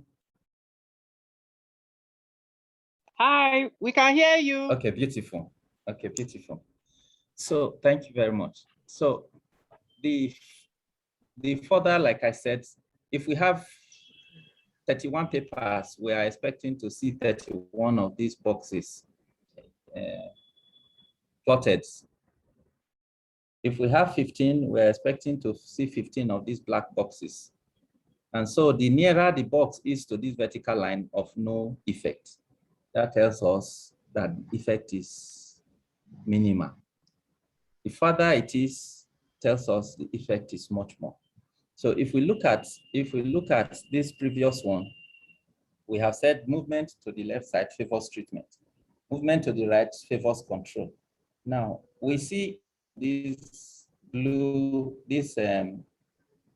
square boxes or rectangular boxes. We are seeing one that is diamond shaped, that stands alone. This one that's alone is the one that tells us the mean of the total of the papers that have been included in the study. So if you take a look at the entire papers, in this particular diagram, we have 1, 2, 3, 4, 5 papers that were analyzed. So if we look at these 5 papers, all 5 papers are, this is the mean of all 5 papers that is now here. Some have less effect. The distance between this vertical line and the beginning of this diamond is for one of the study. Then from the vertical line to the distal part of the diamond also shows an effect of one of the papers. So all the papers actually lie between the beginning of this diamond and the end of this diamond. So the effect of the study is between the beginning of this and the end of this. So we take a relationship. The further the diamond is away from the line of no effect, the more the effect is. Which means in a study of this nature, policymakers will be looking at this diagram to see how far away is this diamond from the line of no effect. Is it more towards the control side or is more towards the treatment side? That will help them to make policy and say, okay, this intervention serves no purpose. Should we put money into it? The answer will be no. If it is touching the line, like this upper one is touching this line, assuming the mean, this triangle, this diamond-shaped one is the one that is touching the line, we will draw a conclusion and say that the overall studies show no effects. But in this case, the diamond is more on the side of treatment. So policymakers will look at it and say, fine, looking at this intervention, it is that intervention that we have given seem to be beneficial, looking at your plots. So this is quite crucial for us to interpret.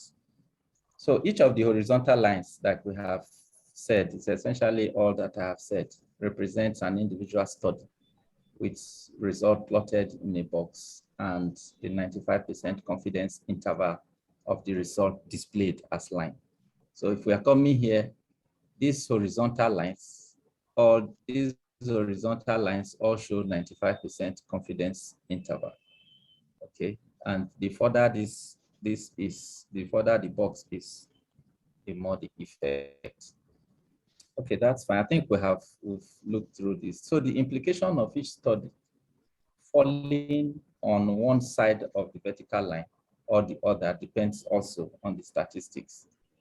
If the individual study crosses the vertical line, it means that the null value lies within 95% confidence interval. And this implies that the study result is in fact the null value, and therefore the study did not observe any statistical difference between treatment and control. The implication of this is an example of this. Take a look at this one that crosses the line. It just tells us that this study has no effect because it's neither here nor there. In fact, the 95% confidence interval of this other one, I don't know if you can see my cursor. The 95% confidence interval of the upper one is so wide, crossing from control all the way. So this type, you give a query, whether there was a bias in selection or attrition or publication or somewhere, whether there was a bias, we will look at this. And okay. So we cannot really judge by just the individual study. We will judge by the mean, especially this using the rectangle. So okay, I've talked about this one before. Now, the other part of it that we need to look at is the chi-square that we talked about that deals with the heterogeneity of the studies. So if the statistic gives you an idea of heterogeneity of the study, that it tells us generally of how consistent the results are. If we deal, and if we take a look at this one, this report, we say that heterogeneity is 0%. Okay, so we have a fixed effect model. If the value of what we calculated is more than 50%, then it might just mean that the studies are inconsistent due to a reason other than chance.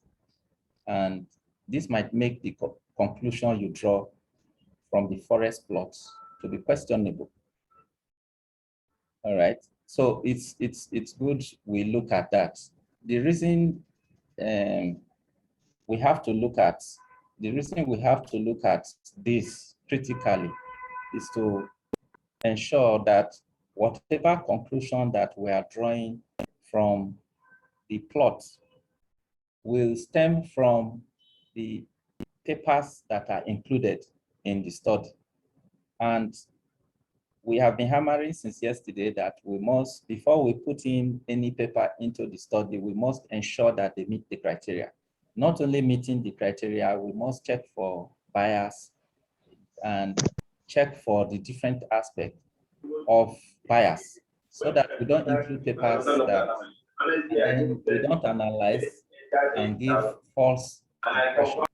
Because if we analyze and we give false impression, we are now going to be having false positive impression or false negative impression. So that if we include what we are supposed to include and we run the analysis, then we should be able to provide the correct information.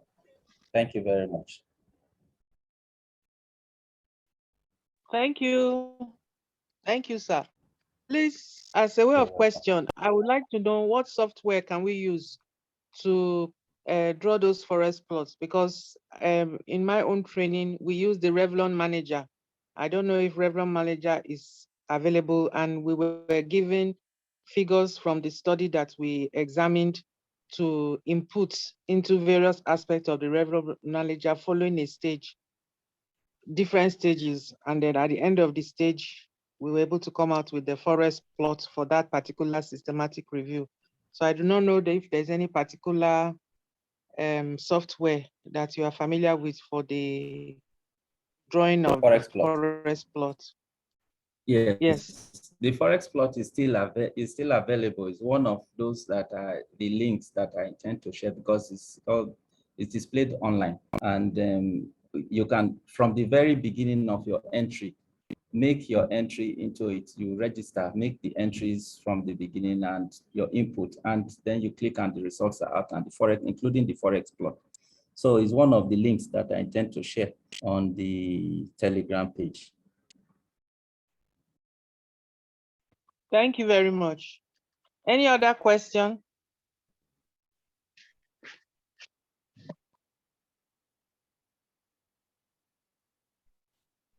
Now, one of the reasons why I limited this is so that we can also have some time to look at these other search and the use of Mendeley, like I said earlier.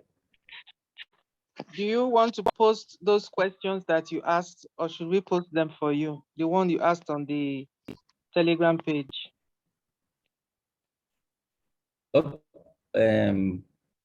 Okay, yeah, that's fine. If we can, I can get them.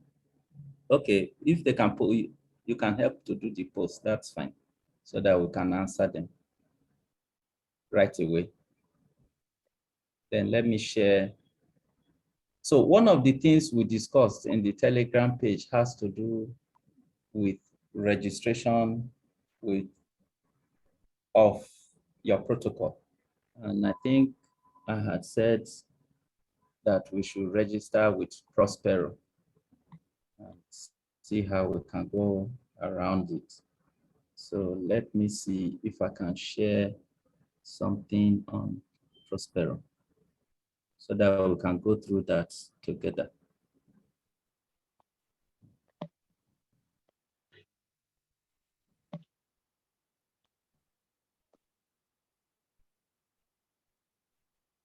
Sorry, 1 second. Okay.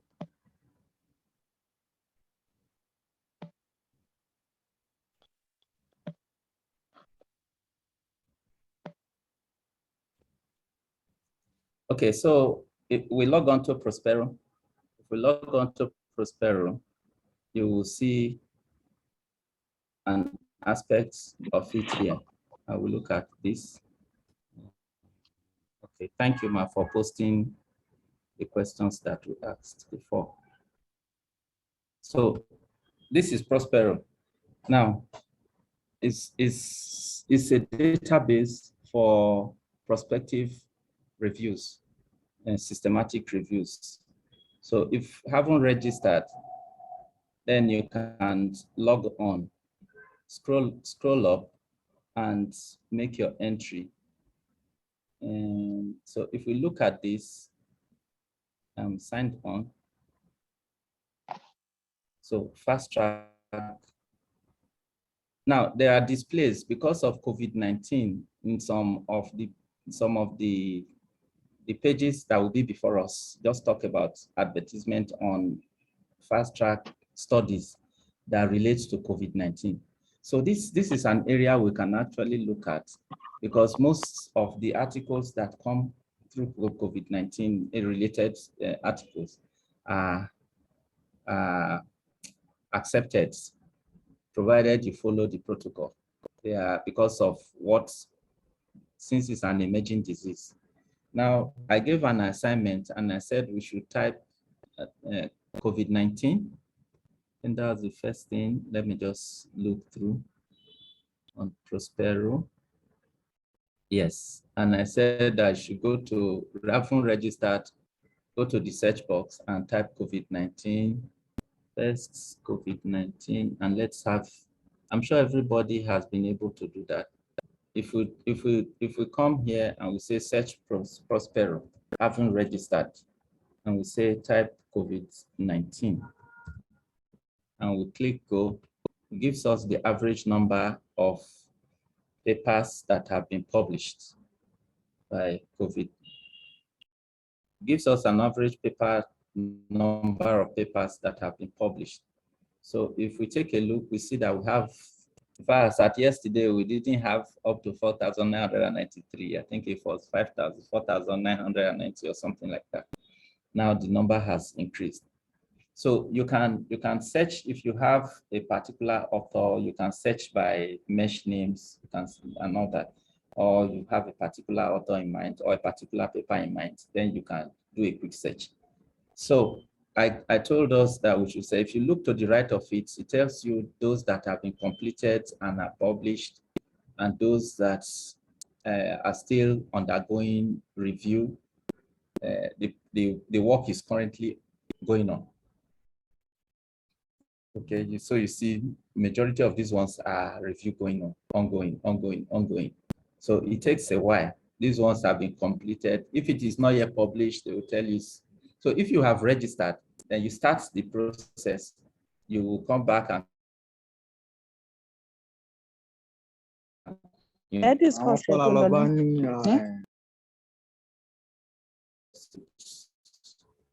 click on it and then type. So we know. Let's type Nigeria and see articles that are related to the country. And so we have 4,000, almost 5,000 articles. Now, if we type Nigeria here and we see articles. 632. Yes, okay. 632. And 32. Okay, so we have this 632. So we have 632 articles from Nigeria here. If you look to the right, you see that they are all ongoing, not really published. And it might be boiling down. It's the only one on this page has been published. And it might be boiling down to what we're discussing yesterday, which has to do with searching majority of the database. And in the country, those databases are paid for. And so they are not available. So this might be related. If we are to search this and we say, let's combine it with COVID-19, and we put a Boolean operator in between, and we say COVID-19. Okay, put this in parentheses, and it comes out, and let us see. So you see, we only have 39 articles relating, 30 articles relating COVID-19 within the country. And so these articles, if we look on the right side, they are ongoing and all that, majority of them. So it means we have an opportunity really to publish on this area if we have, and really systematic reviews now form the highest, we have said so yesterday, the highest level of evidence. So the idea of publishing retrospective studies, auditing, yes, KAP studies, low evidence. yes, low evidence, all those ones, we should tend to forget about them now and go more into systematic reviews. Because like our president said yesterday, one of the systematic reviews that were published with somebody, you know, was the person was scored quite high for promotion purposes. So it's something we need to look into. All right, so I think that's fine. So how to register? If you want to register your this thing, you come to here, this and look at the information on how to register your protocol, the inclusion criteria and all that. They are all here. I think there was one I said we should look at one particular. Yes, I said we should look at one particular paper, and that is the impact. Yes, I said the impact of, sorry, let me just look at the paper here. After registration, okay, type COVID-19, again, type COVID-19 and surgery to view the total number. And after you completed that, type this. So we can use and or and vary it. So if we say Nigeria, let me go back to search Prospero. So if we say Nigeria or COVID, sorry, the Boolean words should be in capital, or COVID-19.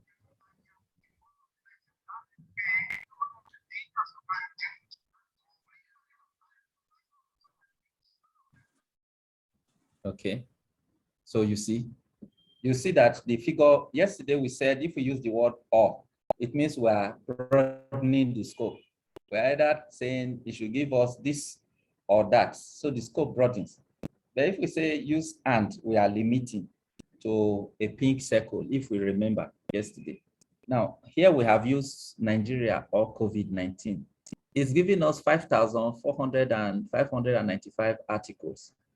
But if we decide to use the Boolean operator, and it will drastically reduce this number. Okay, so you see the difference. So if we want to make a search in a database, the Boolean words are very critical, and we said so yesterday. Now, if you come to my Prospero here, this is where you can register your systematic review and click on it. If you want to edit any details at any point in time, whether you have started this project, you've not started this project, this is where you will register it. There is something we posted yesterday, and that's one assignment on that article. Let me just look at the article again. And we gave this, yes, you should open the article titled, yes, colorectal cancer. Something on colorectal cancer. I can't remember the question again. Let me see. We posted it. It says. Yes, I'm looking at it now. Yes, it says, then go to the search box and type COVID-19 and colorectal cancer. Yes. Yes. So COVID-19. So let's look at COVID-19. COVID-19 and colorectal. So we'll put this colorectal cancer. So if we search this, it will bring this out for us. So we see that there are 4 papers. Then we now said that we should look at the article and the impact of COVID-19 pandemic on colorectal morbidity, a systematic review. I think that's the one we said we should click on. Systematic review and practice guidelines. Yes. So if we select this, the review of this paper is ongoing so that we can look at how it was structured.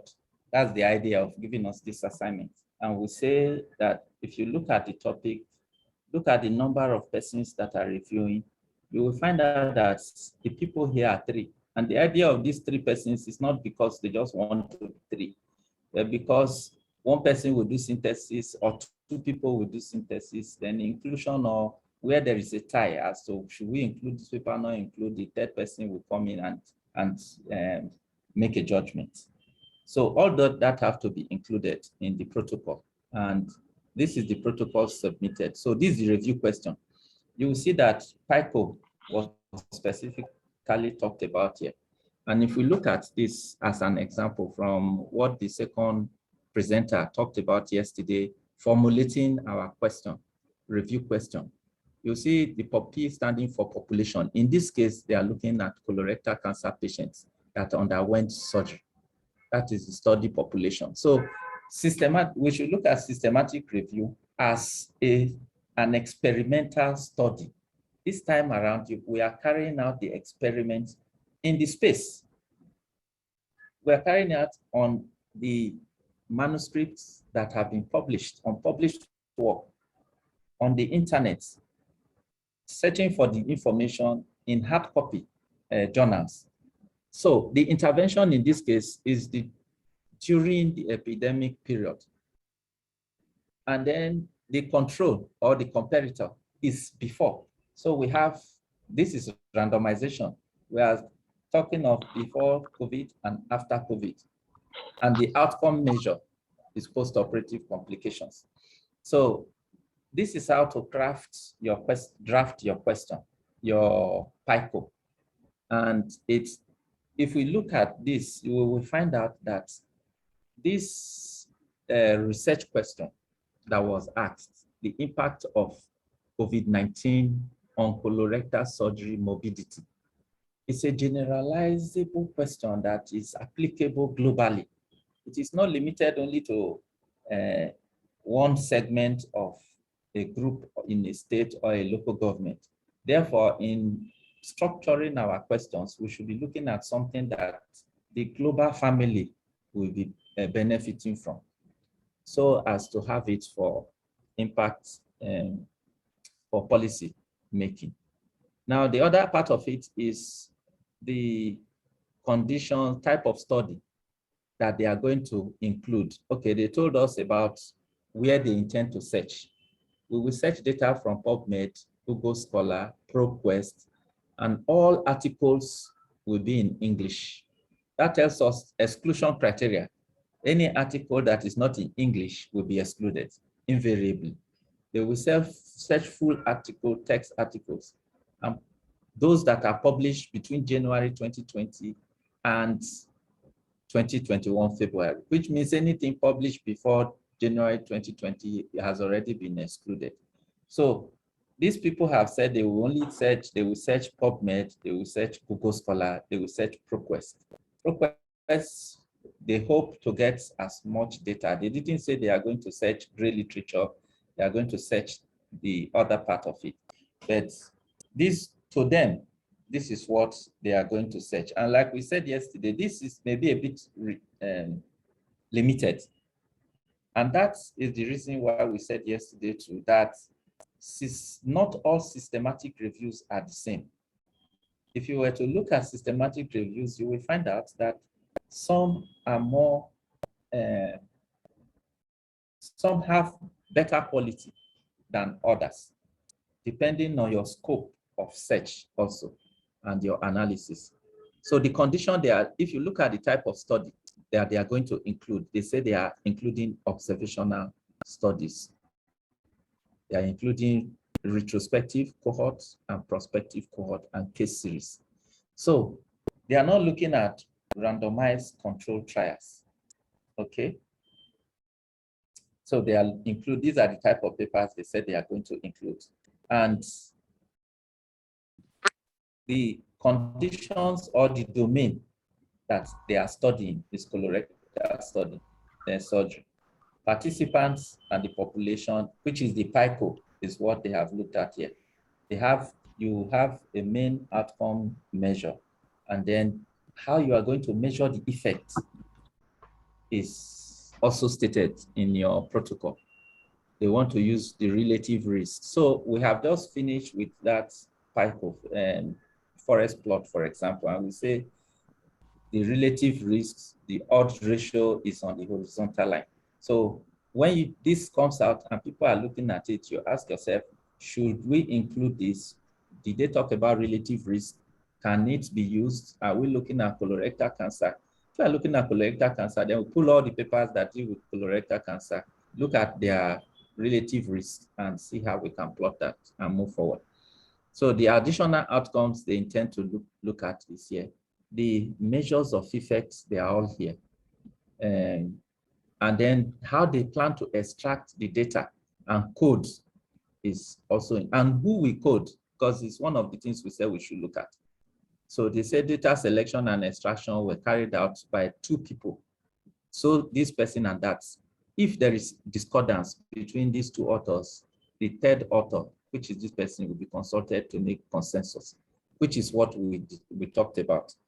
And then the data extracted, first author, the time of publication, the country, the age, these are the things they will talk about. The number of participants and all that, they will document everything. And whether it is retrospective or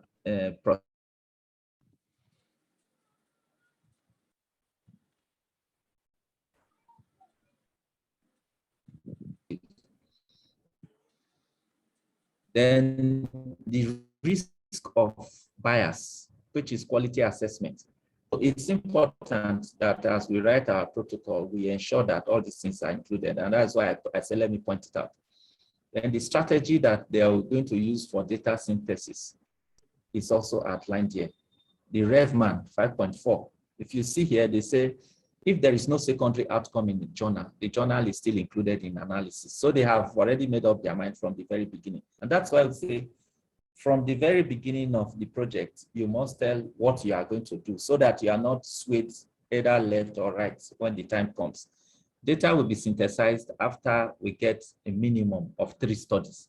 And that's why we said 2 yesterday that the minimum of study that you're going to get that you can use to do analysis is 2 or 3.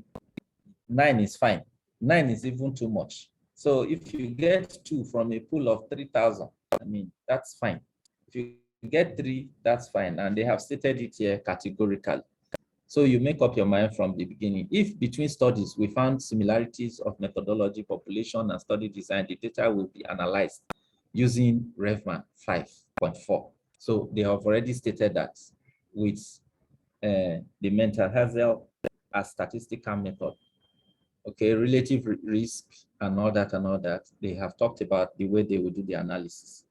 Then they went further to talk about analyzing the subgroups, how they will group it. So we have to mention that, all these ones, and then the persons to be contacted. So I think this is fine. Let me share, this is understandable by every one of us. We can go at any time to go and check this out. So let me look at something else, which is, sorry, 1 second. Let me share something else, which is Pubmed. So if we go to, yesterday I also said people should register with Pubmed.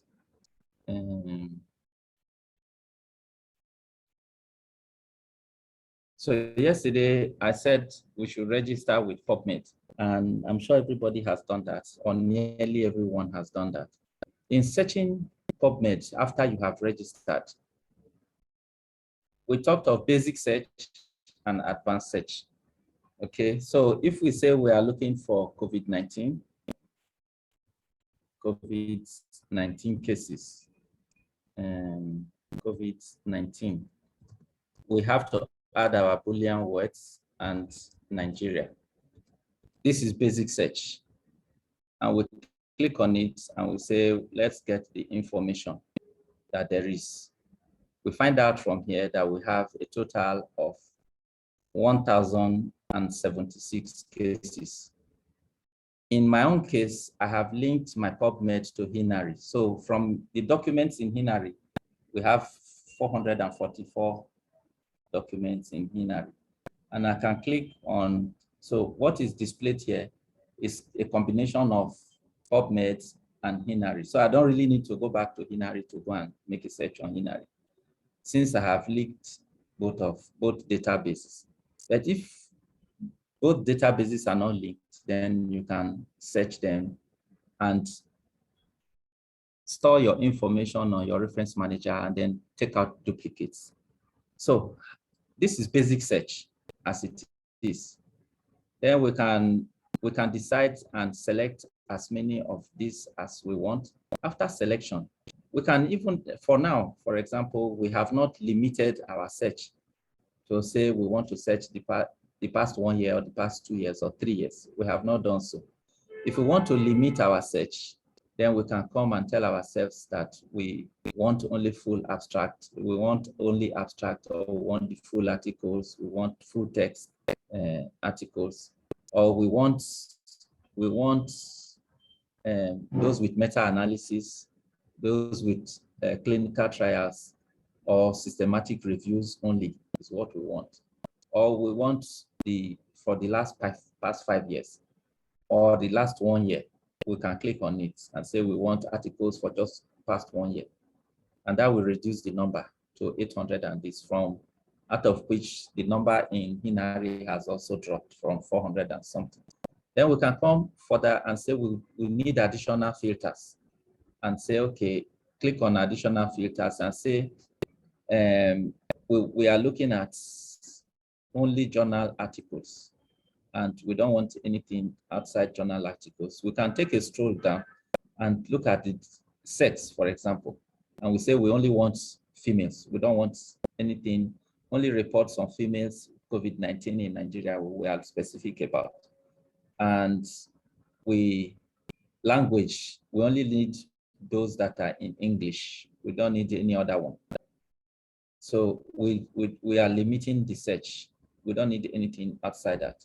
Then we can decide and say we want to include age. We want to look at COVID-19 in children in Nigeria between ages 6 to 12 and preschool age, and infants and adolescents. We don't want anything in adults. So we select and then we say it should show us the result. Let us see if there is anything like that. Okay. So the same thing is coming up, right? So the filters have been added.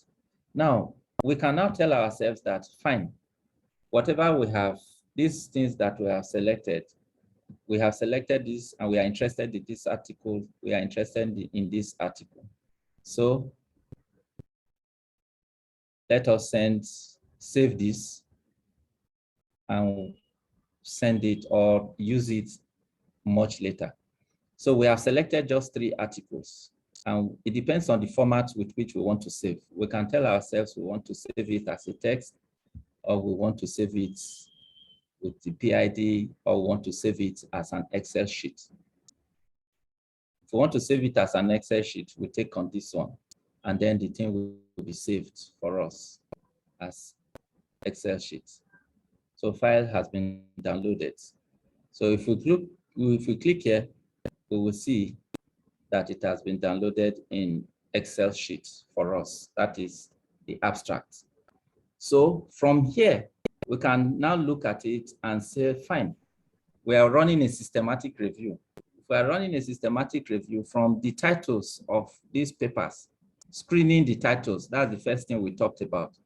So here we have the title of our papers, okay? We are seeing the titles of our papers. So we can now say, fine, we need this first article to be included, and then we need the 3rd article to be included. We don't need the 2nd article to be included from the title alone. So we will delete this one and say we don't need 2nd article. So we have gotten 2 articles that we want to include in our systematic review.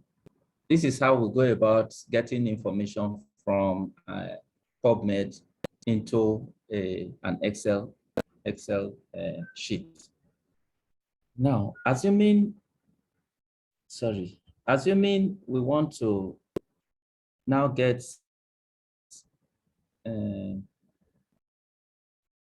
okay, beautiful. Assuming we want to send this, we want to share this information with somebody else. This number of 3 papers, we want to send it. I want to send it to the president, for example. All I need is I click on it and say I should send it by email. Send the whole thing by email. Then you put the address of whoever you want to send it to here, and then whether you want to send the summary form, or you want to send the abstract, or abstract plus the text, or summary plus the text, you choose, and then you send it as an email. And the thing will tell you that the message has been sent successfully. We'll check the mail, and that will be done. Now, the other part to this is the information that, so this is basic search, even though we have added some Boolean words, operators to it by adding and. If we decide now, we say we want or, we are not going to get 867 here. Let us say we want a COVID-19 or Nigeria, and we say search. You see it? We have 137,000 articles plus articles, which means we have actually broadened our search, the scope of our search. And that's why we need to know how to use the Boolean operators critically, whether we want to narrow or broaden our search. Now, this is basic search, but we are operating with the Boolean word. Assuming we want to use advanced search, we will click on advanced, and then we will decide whether we want to, because yesterday we talked about whether we want to search using author, you search using keywords, the subject heading and all that. So you choose what you want to use to search, whether you want to use mesh subjects, subheading, and whichever method or text words or the title or the abstract, whichever you want to use to search, you choose what you want to use to search. And then you enter the search term. So we are having COVID-19. And let's say we want to search COVID-19 and vaccine. We will come here and say we should add and not add this one. So this is our query box. And we now say we want to search with vaccines. Okay. So, and we come to this side and we'll say, okay, we want to use and, add with and, or add with or add with not. These are the 3 Boolean words that we talked about yesterday. And we say we prefer to search with, because we want to narrow our search. We want to search with and. So most of the time, really, you'll be using and. So you will find out that the system has automatically put the words in parentheses for us, like we discussed yesterday, that as you make your search, put your and in parentheses.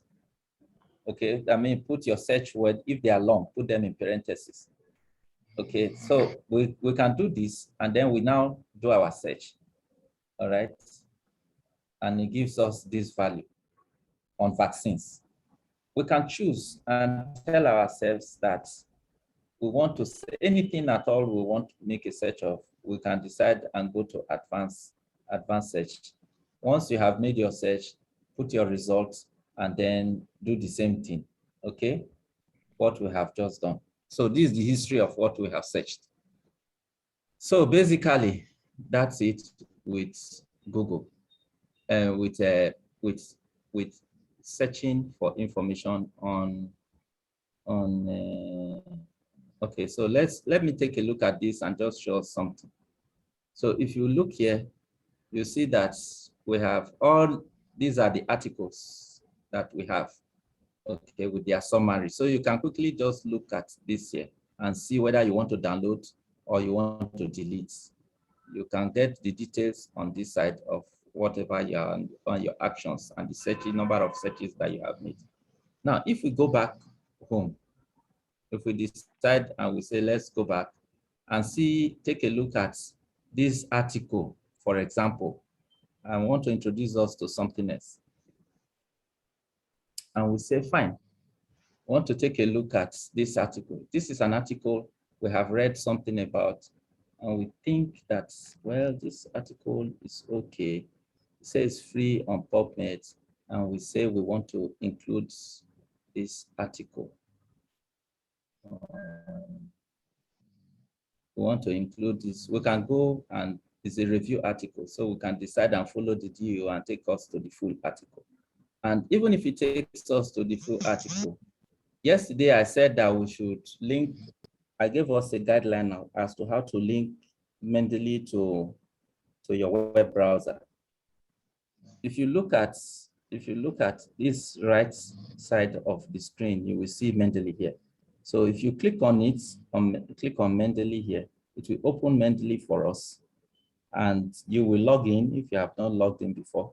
It will open it, and then it will tell us about the article that is here and ask you whether you want to import it into Mendeley. So if we want to import it into, you would have created a folder in Mendeley. Then you will choose here and say, okay, you want to put it in this folder or that folder, and select the folder that this is DNA and vaccine. So you select a folder that you want to add it to. For me, I have something on COVID-19, and I have something on COVID-19 healthcare staff affected, medical healthcare staff affected with COVID-19. So I can choose now and tell myself I want to put it on in this folder. So I will add it to the COVID-19 folder. And then the thing will scroll and tell me the article has been added to COVID-19, okay, by the sign here that the reference has been added, it shows plus. So if I want now, I can now go back to my Mendeley, which I've opened before. All right, so I will go back. I'm going to leave this page now because I've added this to my Mendeley. So I'm going to leave Pubmed now and go to Mendeley. So please pardon me. Let me share Mendeley again.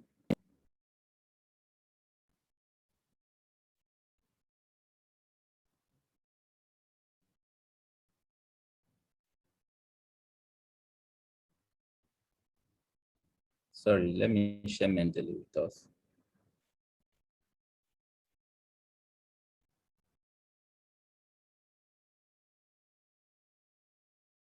Okay, beautiful. Okay, so this is Mendeley. So I can come to Mendeley now and look at Mendeley. There are different parts to Mendeley. We'll talk a little bit about it. But then I can look at Mendeley. There are folders that I've already created here. I will look for the one of COVID-19 and see whether that article has come into Mendeley for me. The answer is it might not be here yet because we are looking at DNA. So the easiest way for me to check whether that article has come is I can look at here and see whether there is any file, DNA. Obviously, the article is not here. So how will I bring the article from the internet now into this Mendeley? Because yes, on Pubmed, I've asked that it should be taken to Mendeley. But I've searched Mendeley and the article is not there. So how will I bring the article to Mendeley? Now I've opened Mendeley and I've opened the folder I said I put it in on the website. I will come to sync this here. If you look at the menu bar here, there is something here that syncs your library with Mendeley on the web. Because where we took it from on Pubmed or Google or wherever on the web, by drawing on that icon we just displayed, where we took it from there is, yes, Mendeley on the web. But here we have Mendeley in our laptop. the two have to sync.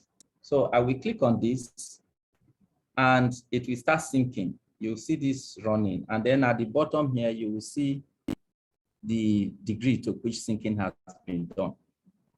Okay, so it will sync Mendeley for us, sync the one on our laptop with the one that is on the internet. Okay, so it's running a bit slow.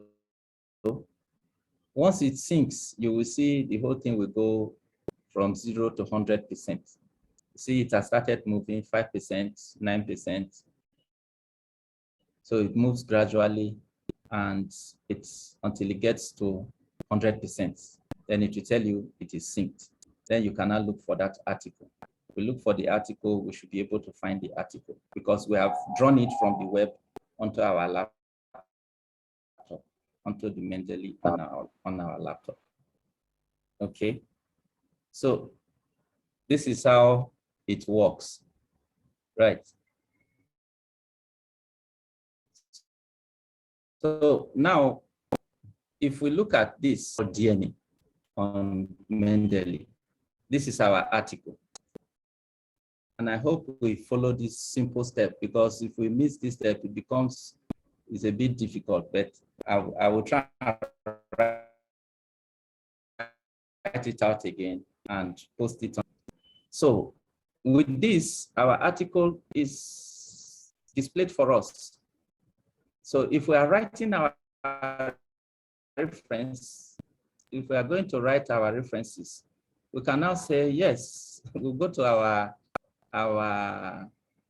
Microsoft Word, and then we'll draft and make a reference to this article that is here, and it will appear and permit me to do something of that nature.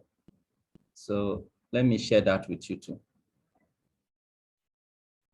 So we have our Word document, and I wrote out how to link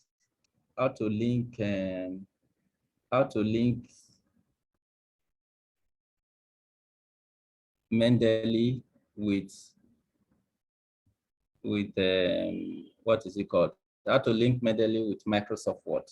I think I wrote it in this thing that we talked about. So, sorry, 1 second. I'm trying to minimize this because I'm not seeing my icons very well. This thing is blocking it. Okay, so we can now write and say COVID in Nigeria, globally.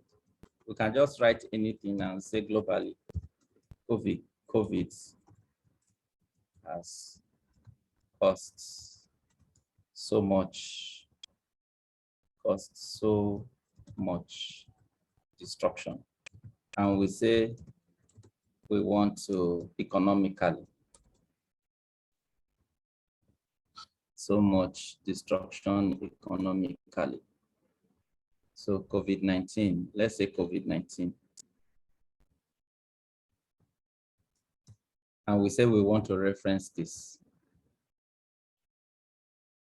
I'm not seeing my reference icon here because this is blocking it. Okay, let me minimize my window. I should be able to see it. Okay, beautiful. Oh, wow. So if I do this and this rain, make it stop. Okay, ready for sorry. So, and I want to reference this. I can now come to the reference here and click on it. We will see Mendeley here. Then you open Mendeley. And then you say you want the article DNA. Okay, if it is here. Citation, sorry. I'm coming.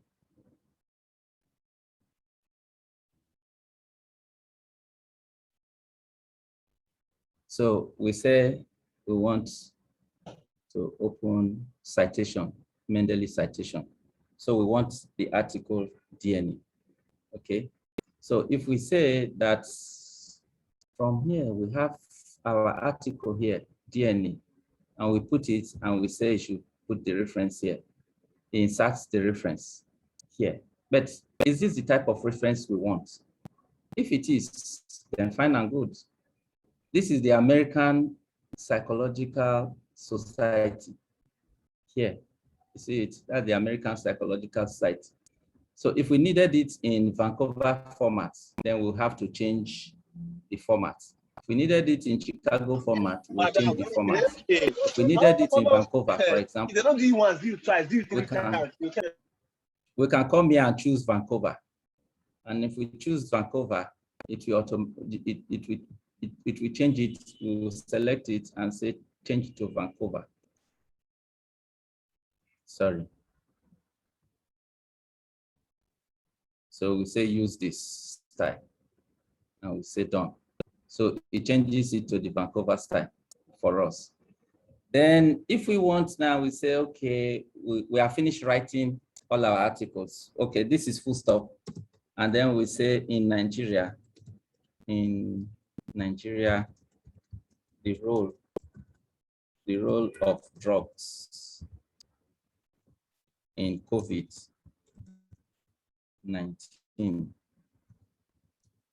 is not yet established. And we say we want to put a second reference here. And this is particularly good for those who are writing papers, systematic reviews and all that. Because when you have finished writing, you need to change your references. You don't need anything to come back and start manually doing any of those again. And so if we come back now, we say something on COVID. Let's say we need any article on COVID in Nigeria. We cannot put it here. And this becomes reference number 2. So let's assume we have finished all our systematic review write-up and everything. And we now want and tell ourselves that, fine, we want to insert our references. Then we can come down and go to our references. Sorry. So we can come down to our page and then tell ourselves we want to now put our bibliography. So we will write all our references. And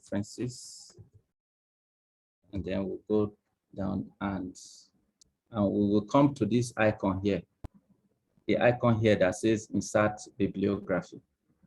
We will come here and then we'll say insert bibliography. And it has put the 2 references here for us. So if we continue and we say, okay, fine, let us write something else. And we say everything is done. So we say colorectal cancer, for example, cancer. And we say this is reference number 3. All we need to do is come here and we say reference number 3, cancer. Okay, we have not downloaded, okay, sorry, cancer. So we say breast cancer changes and blah, blah, blah, or whatever. I mean, I'm just assuming that we have imported this already. So we put this and we click on it. It will put the reference here for us and put the reference here for us. So if we decide now and say we are changing reference 2 to reference 10 or reference 10 to 50 or whatever, the reference manager will automatically change everything for us. So the summary of what I'm saying is that it is important for us to know how to set up Mendeley, which is the reference manager, a very good reference manager, to set it up on your Google web browser, to set it up on your Microsoft Word, so as to use it for your referencing as a referencing tool. Now, if we take a look at Mendeley itself, Mendeley, because I have just talked about a little bit about how you will transform it. But on its own, there are some aspects to Mendeley that we need to know. If you open your Mendeley page, you will find out that a tool will first of all show up. That one, I mean, a window will show up. Apart from what we are seeing now, that one is not really too essential. So all we need is look at this and then look at your syncing. How are we going to, you have downloaded Mendeley, how are we going to move it from your desktop onto your Word document so that you can use it to do your bibliography like we have just demonstrated? You will come to Tool, okay? You will come to Tool here. Sorry, click on Tool. If you scroll down to Tool, you will see Install Web Importer. So you will now install Web Importer, and that Web Importer you will take it. When you install it, you will put it on your web browser. Then you will now go to your Word document and then say import Mendeley. Then it will now automatically import it for you. Now, there is, if you go, most of the things you will be doing will be on Tool here. We have imported so many articles from the web into this place, and we want to remove duplicates. That is one of the things we said we must do, so that as you run your analysis will be such that you will know that it is 3 articles you have or 5 articles, and those articles are not duplicated. So you will come to Tools and say check for duplicates. After you have opened the folder that you stored the information on, after taking the information from the internet and sending it to Mendeley, you will come to this and sync the information here with the Mendeley on your laptop with the Mendeley on the internet, so that article can enter your Mendeley on the laptop. So after downloading 50 articles, 100 articles, whatever number, you will now come to Tool and go to check for duplicates. So if we check for duplicates in this particular folder, which is the documents, we might be able to see some duplicates. So if you see here now, it says that we have 50 sets of duplicates found in all document folder. And I'm sure this can be surprising to some of us, and that's because one has downloaded these articles over and over and over into different folders, and all the folders are together termed all documents in this place. So we have for me who will be writing different articles, I created different folders. If you come to this site, you will see that there are different folders that are here. So I might have downloaded one article into, so this is a summary of all the articles. Now, here that we have this summary of all these articles that is saying we have 50 duplicates of these articles. That's not good enough for us to include these 50 articles in what is it called? It's not good for us to say that we want to use these 50 articles in this thing in writing our review. So this is very important that we know that we must take out this duplicate before we proceed. Okay. So I think that is so creating folders that you are going to is something I need to just mention before we leave. In creating folders, it's simple. All you need is come to the library and then create your folder. You can create folders in one folder and in groups. Okay, so if you see here now, you will find out I have written something on newborn sickle cell disease screening. This is systematic review. Newborn is one of the groups I belong to. So we share documents online, you know, learning how to write systematic reviews and all that and all that. So a group of 10, like the president has said, can come together and say, okay, fine. So you share information, 2 people do a search, or 1 person does a search, or 3 people do search, and then whatever they get, they put it inside this folder. So every member of the group can be seeing what is here. So if you want to create a single folder for yourself, then you come to this upper one and create a folder that no member of the group will be able to visualize. Okay, so that is that with this one. Then the next thing I would like to just talk about is the use of Google Scholar and searching Hinari first before I go to Google Scholar.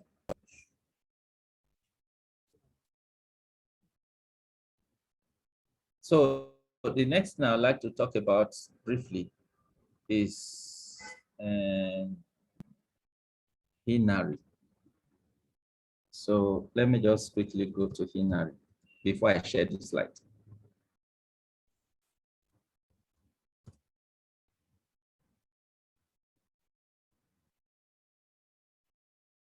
Sorry, 1 second. Yeah, I want to open Hinari, then I will share it.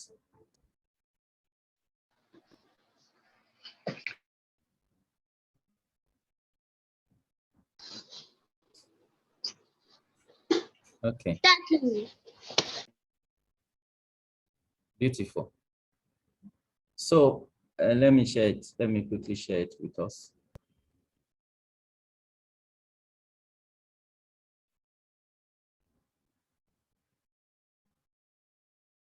Okay, can we see this, please? I think we can. Yes, we can see it. Okay, okay, beautiful. So if we look at Hinari, we'll see this is the page that opens up. And this bar here is normal bar, but in Hinari, we call it summon. We don't call it a search bar in Hinari. We call it summon. So, but you are going to have to log in. And I will give us our password shortly. So let it open, and then let me just log in into Hinari. So it opens this page for us. And when it opens this for us, then you will put your username. So let me put my username. So this is my username. You can type it and write it for yourself. NIE152 to log into Hinari. And the password is 29817. Password is 29817. I will display it later. So let's see if it logs us in.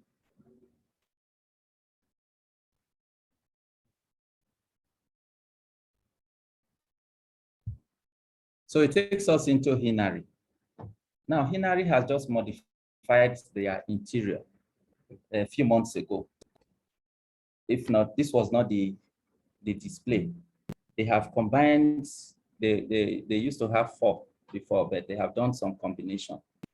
You see this one, they talk about Research for Life, Complete Collection, Hinari, Agora, Aura, Audi, and so these were separate before. It was just Research for Life that was on its own. These other ones were standing on its own. So for medicine, those of us that are in medicine, this is where we'll go to. These ones, agriculture, forestry, fisheries, climate. So food and security, like Madam's ministry will be going here to enable them make some research on and they will also search here too, as it affects the environment anyway, but most of the time they will be coming here and this site. But we will always, since we are medically inclined, we will be coming to Research for Life. So we click on Research for Life and it opens someone for us.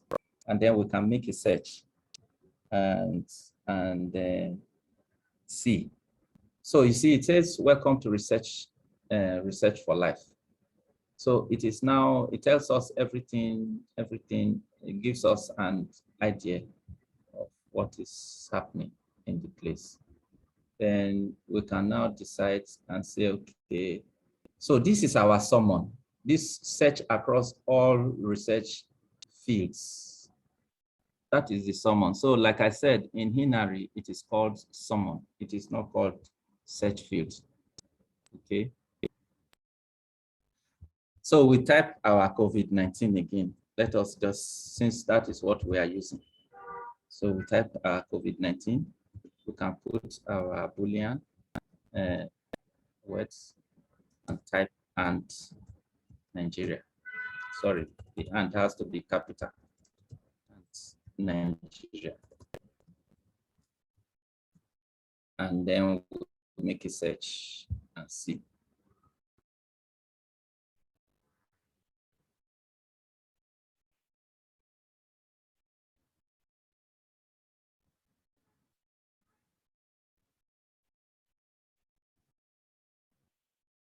So it displays 2005 articles for us. The issue now is, yes, we have all these articles. So we go through them and we ask ourselves, which one do we like? Would we want to use and all that? So we like this #1 article. So we'll come to the right-hand side of it here.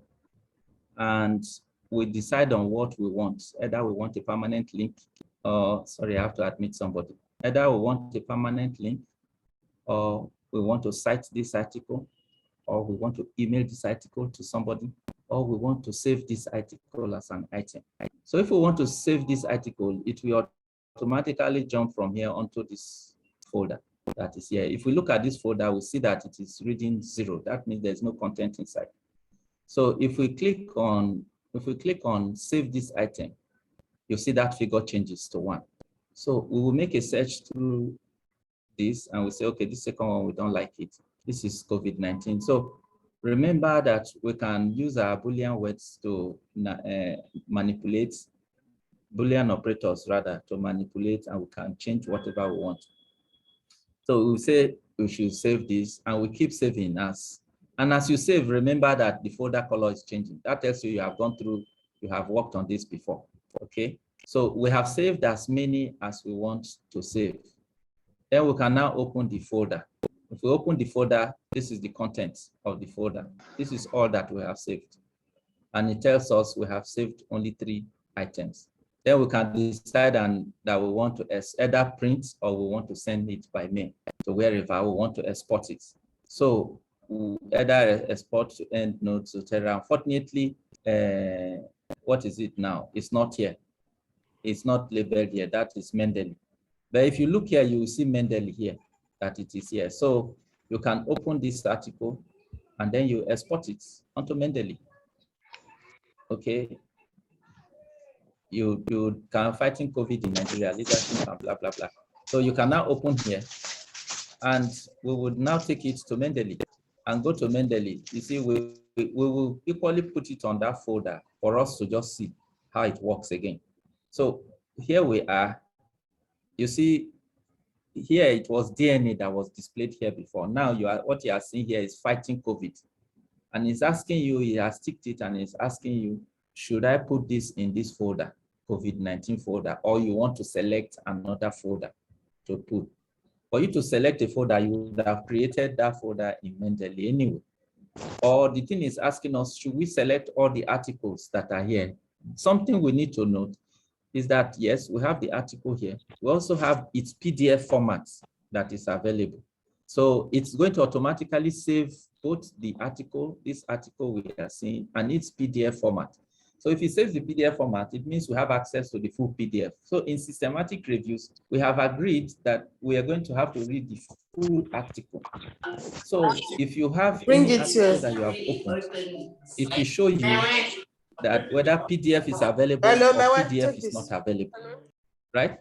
So now let's add this. Remember the title we use is Fighting COVID-19. That is the title of this. So we are going to go to Mendeley to go and check whether Fighting COVID-19 has been put in Mendeley. So once you can see it is adding it. Look at it here. Once it adds it, you will say reference, then tick it good. It will mark a good, put a good here. As long as that score is not there, the good is not marked, it's not ticked, it means it's still working on it. So this is how you will be importing from whether you are whatever database. So what it's telling us is the other time we only saw reference. Now we are seeing both reference and PDF. That tells us that we have imported both the PDF format and the normal web format onto Mendeley. But the issue now is, yes, we have put it on Mendeley on the web, but it has not appeared on the Mendeley that is in our laptop. So I'm going to stop this and share again the Mendeley that is on the laptop. Let us see whether the thing has come on to the Mendeley. What we said is COVID-19, fighting COVID-19. That is the name of the article. The article is fighting COVID-19. So you see, there's no article like that here. So for us to bring the article here, we will have to sync. So we click on sync so that we bring it from the Mendeley on the web, where we have put it on COVID-19 folder, to the Mendeley on this laptop. So and syncing it, it will show us the level, the extent to which it's async. It has gone 22% now, and it's retrieving the data up to 100%. Once we get 100%, we will see our article will appear. Remember, we put it on COVID-19 folder. So we'll go to COVID-19. Since we are writing something on review, there are so many articles here. So we can say fighting COVID-19. You see the article here, fighting COVID-19. It's because we have something on fight here, that is why. So this is our article. Now, if you look here, you will also see something else. See here, there is an arrow that is going down. So this tells us about the PDF format. So if we click on this, one, okay, it opens the document for us. But if you look down here, it's searching something. It's actually downloading the PDF to display it for you. And that is what it has done. If you look at your display page, you will see this is your primary library. And this is the article that has been opened for you on Mendeley in your laptop. And the article is a full article. So as a reviewer, you're going to have to go through the whole of this and review if it is 10, if it is 20 that you have included, you will go through everything. Now, something else you need to quickly note here, that arrow that was coming down, showing that should we download this, it has downloaded, and the arrow has changed to a PDF format.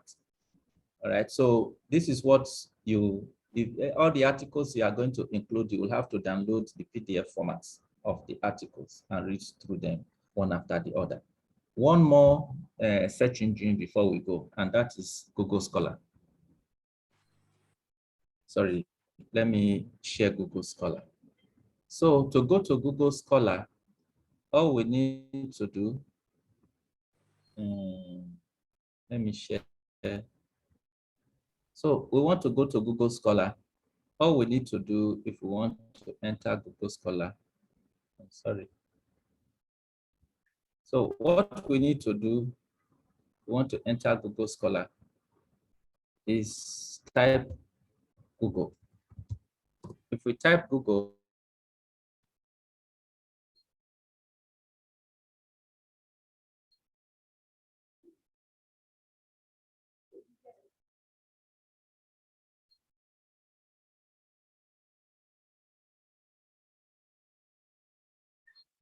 bar, it will display our search bar. Then here we can type Google. Okay, so the Google Scholar comes in. So we can click on Google Scholar here, and it takes us to Google Scholar. So Google Scholar is a compilation of articles and all that. It's more restricted in search than the overall Google, normal Google. So we will search our COVID-19 again. Let's search. Remember we said yesterday that for Google, you don't have to put your Boolean words are not really too necessary because Google will put them for you, except if you want to use or you want to use not. If it is and, Google will put it for you. You really don't need to. But if you want to put it, there is no harm about that. So COVID-19, and then we put Nigeria. If we do that, and we search, it will give us this article. So let us see. So it has checked Google COVID-19 and this. Now for systematic reviews, sorry, there's something I forgot to mention earlier. And that is to say that each time you make a search, you will see the number of articles that are displayed, and you have to be recording the date, the time, the date that you made that search, the database that you searched, and okay, somebody is raising hand. The dates and the dates and the database you searched, and each of the databases that you search. Sorry, we'll answer the person that is raising hand.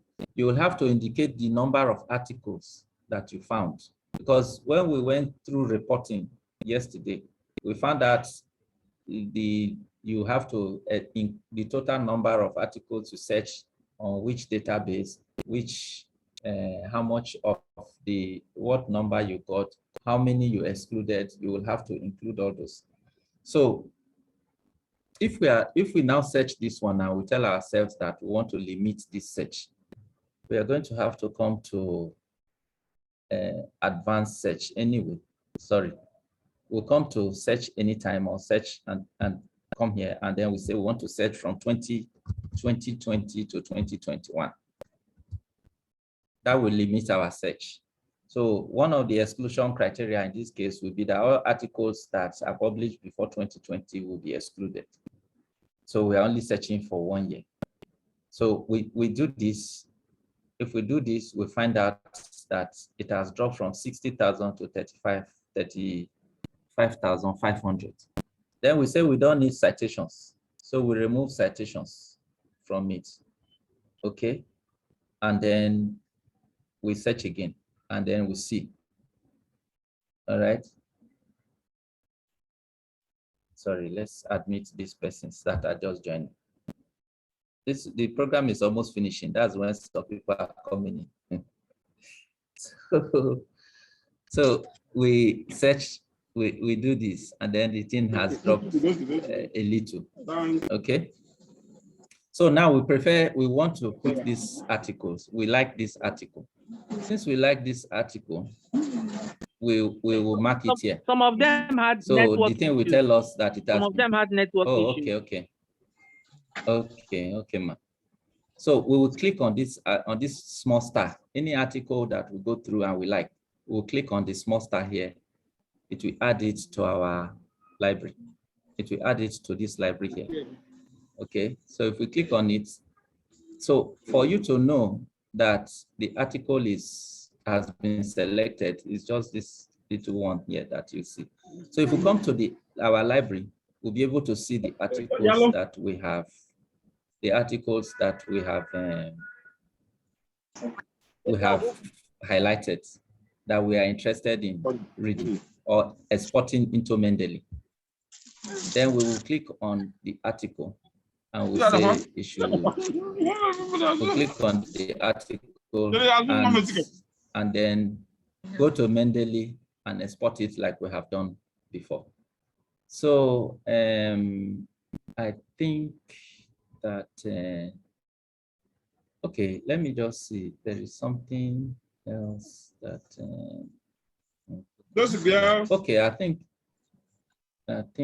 that is it. Let me stop here. Thank you very much.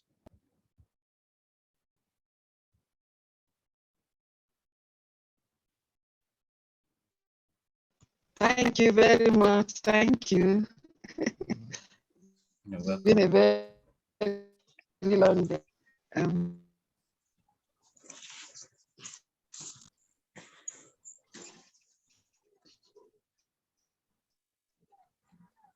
Okay.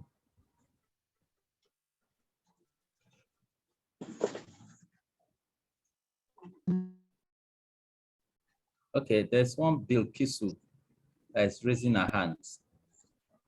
So maybe we should allow her to talk. Okay, thank you. Thank you, sir, for the beautiful presentation and taking us through. My question is, please, what's the advantage of Mendeley over other reference managers like EndNote? No, it depends on the one you want to use. You can decide to use. The advantage of this is, well, this one, Mendeley, is free too. Endnotes, it depends on the one you are used to. It's just that for this program, we are presenting Mendeley. It's not that one is better than the other, but there is a table that shows the characteristic of Zetora, characteristic of Endnotes, characteristic of Mendeley. So you choose the one that you prefer to, you think you are comfortable with and you prefer to use. Okay, thank you.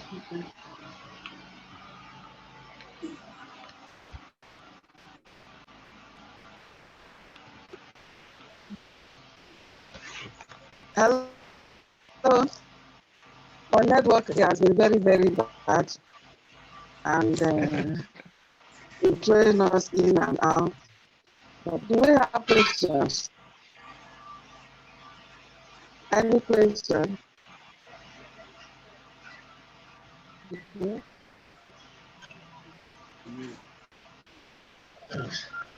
Okay. Obi Sally, you can unmute your mic, please.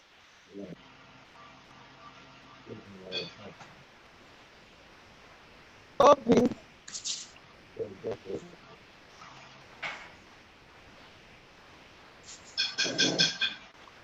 Obi Sally, you raise your hand. You can ask your question.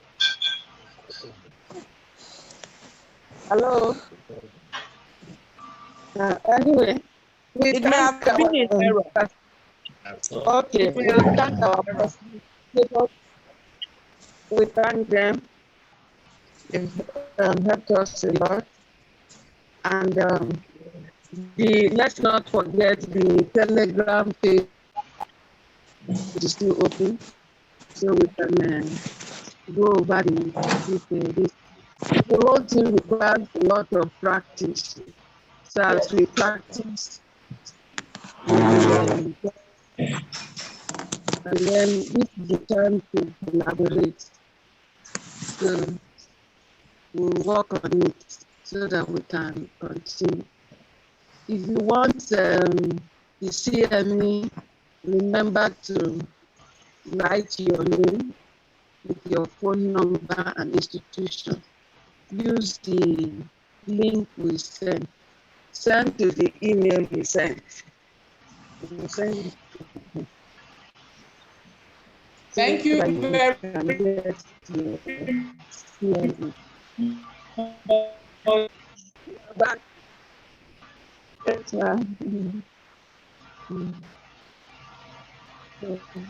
Thank you. Very much. Yes.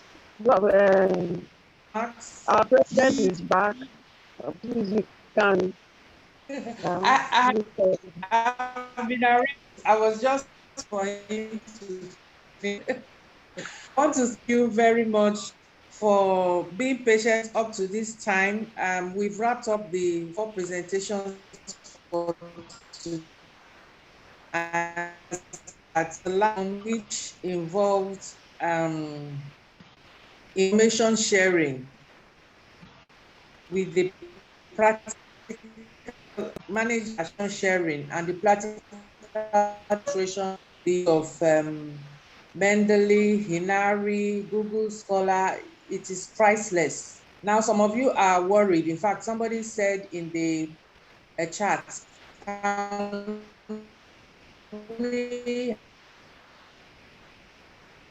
repeat future, because recording it, that is the beauty of Zoom webinars. We are recording it, and the recording of yesterday's zone is available. I'm going to send it, and once this one is available, I'm going to send it. But because the recording after a number of days goes off cloud, what we have been doing is that we upload on YouTube. So a lot of the M1 CMEs, if you go to M1 CME channel,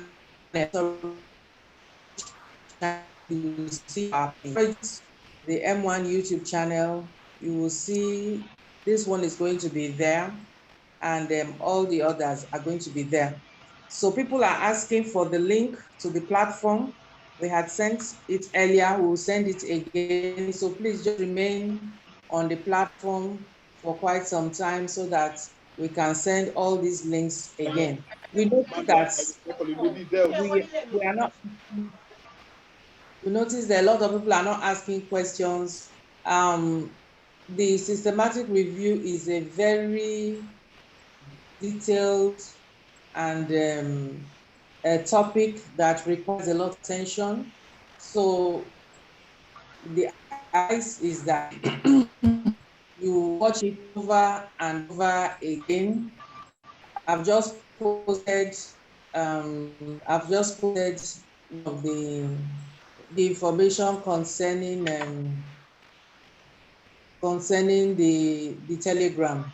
So you can post, you can put you can join the link to get into the Telegram. Then we've said before that if you want your CME points, please, to reduce the stress on our admin staff, don't be requesting for 4 CME points when you know you are not entitled to it.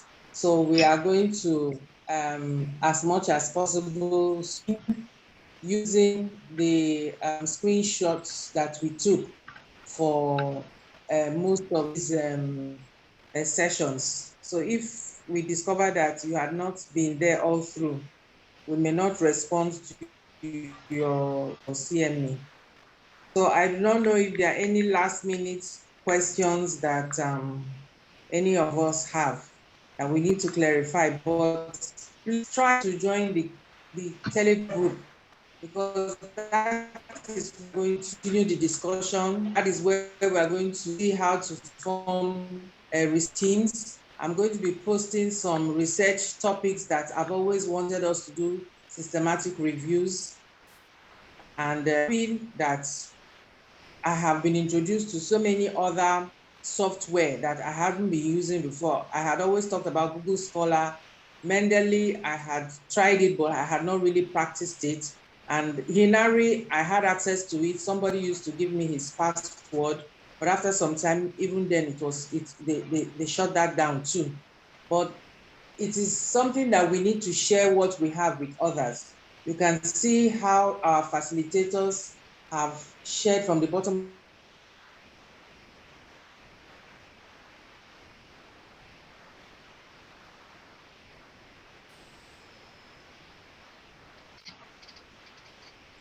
is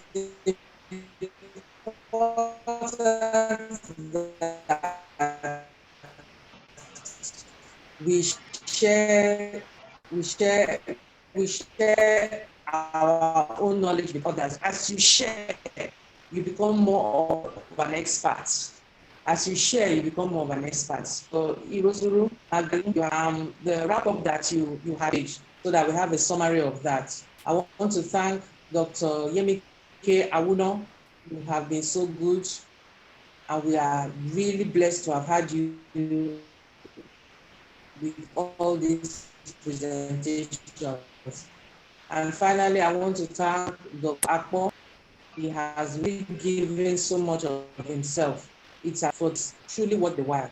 And the beauty is that in 5 years' time, we see wherever we are, whether we're in a health or health-related establishment, we look at reviews, whether it's systematic reviews, whether it is overview. Some of you have seen the article on a typology of reviews. There are so many. When we use it for policy making, it is evidence-based, we get good outcomes, and everybody is happy. So on that note, I'd like to say thank you all and good night. Good night. Bye. Thank you very much. Bye-bye. Bye. Thank you. Bye, everyone. Good night, everybody. Thank you for the opportunity. Bye, Madam President. Bye, everyone. Good night. Thank you. Thank you, Madam President. Thank Bye, you. the resource people. Dr. Alpo. Bye. Bye. Bye.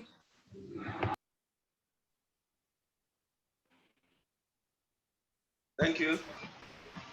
Wow, this is great.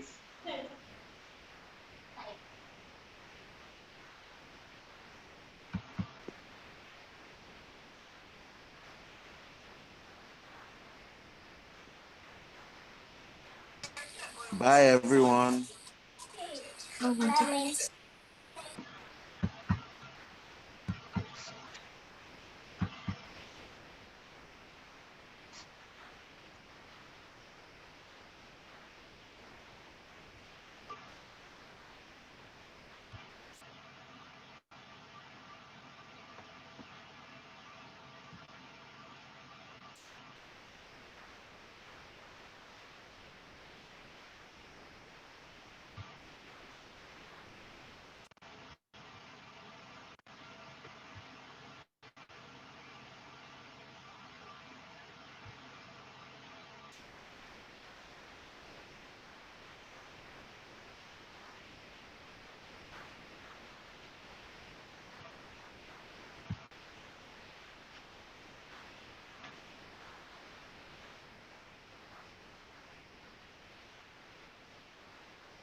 Very good via an SMS.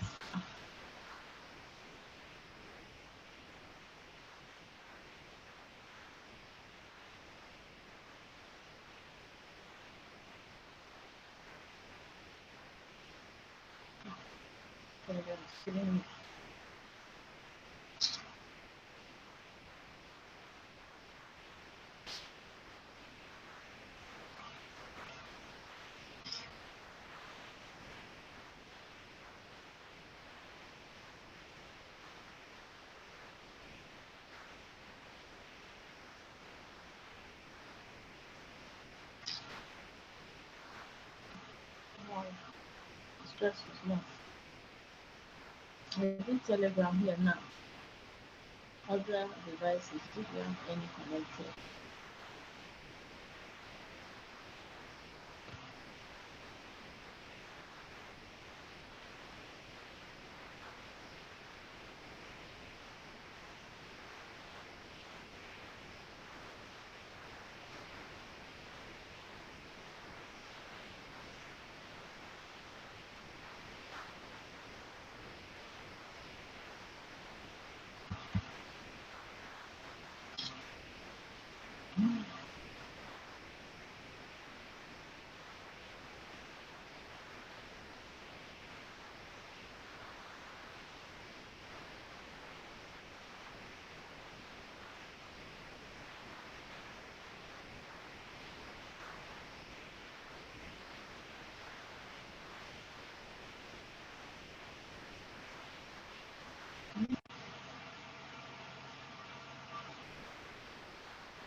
reporting for Telegram management.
This one I just to get a document. My internet finished yesterday. I got this matter. Still, I've not yet finished the matter. Even after all that, I will just be free. Still, pass. Ah.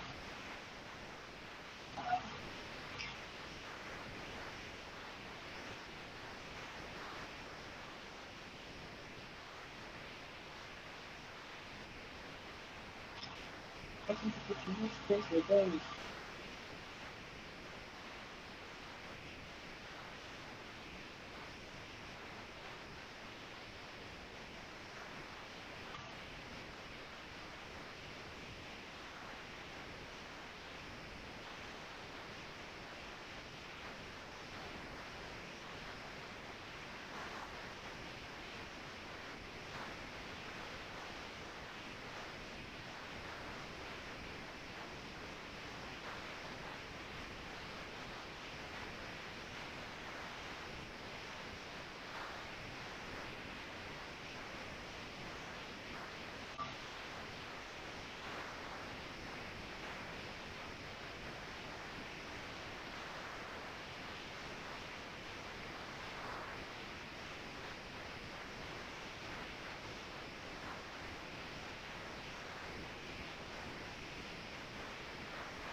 No.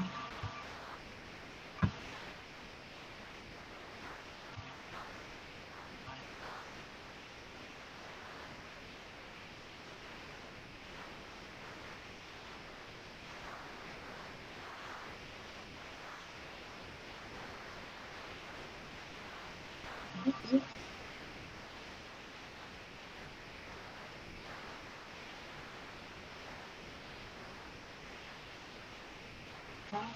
Yes, yes.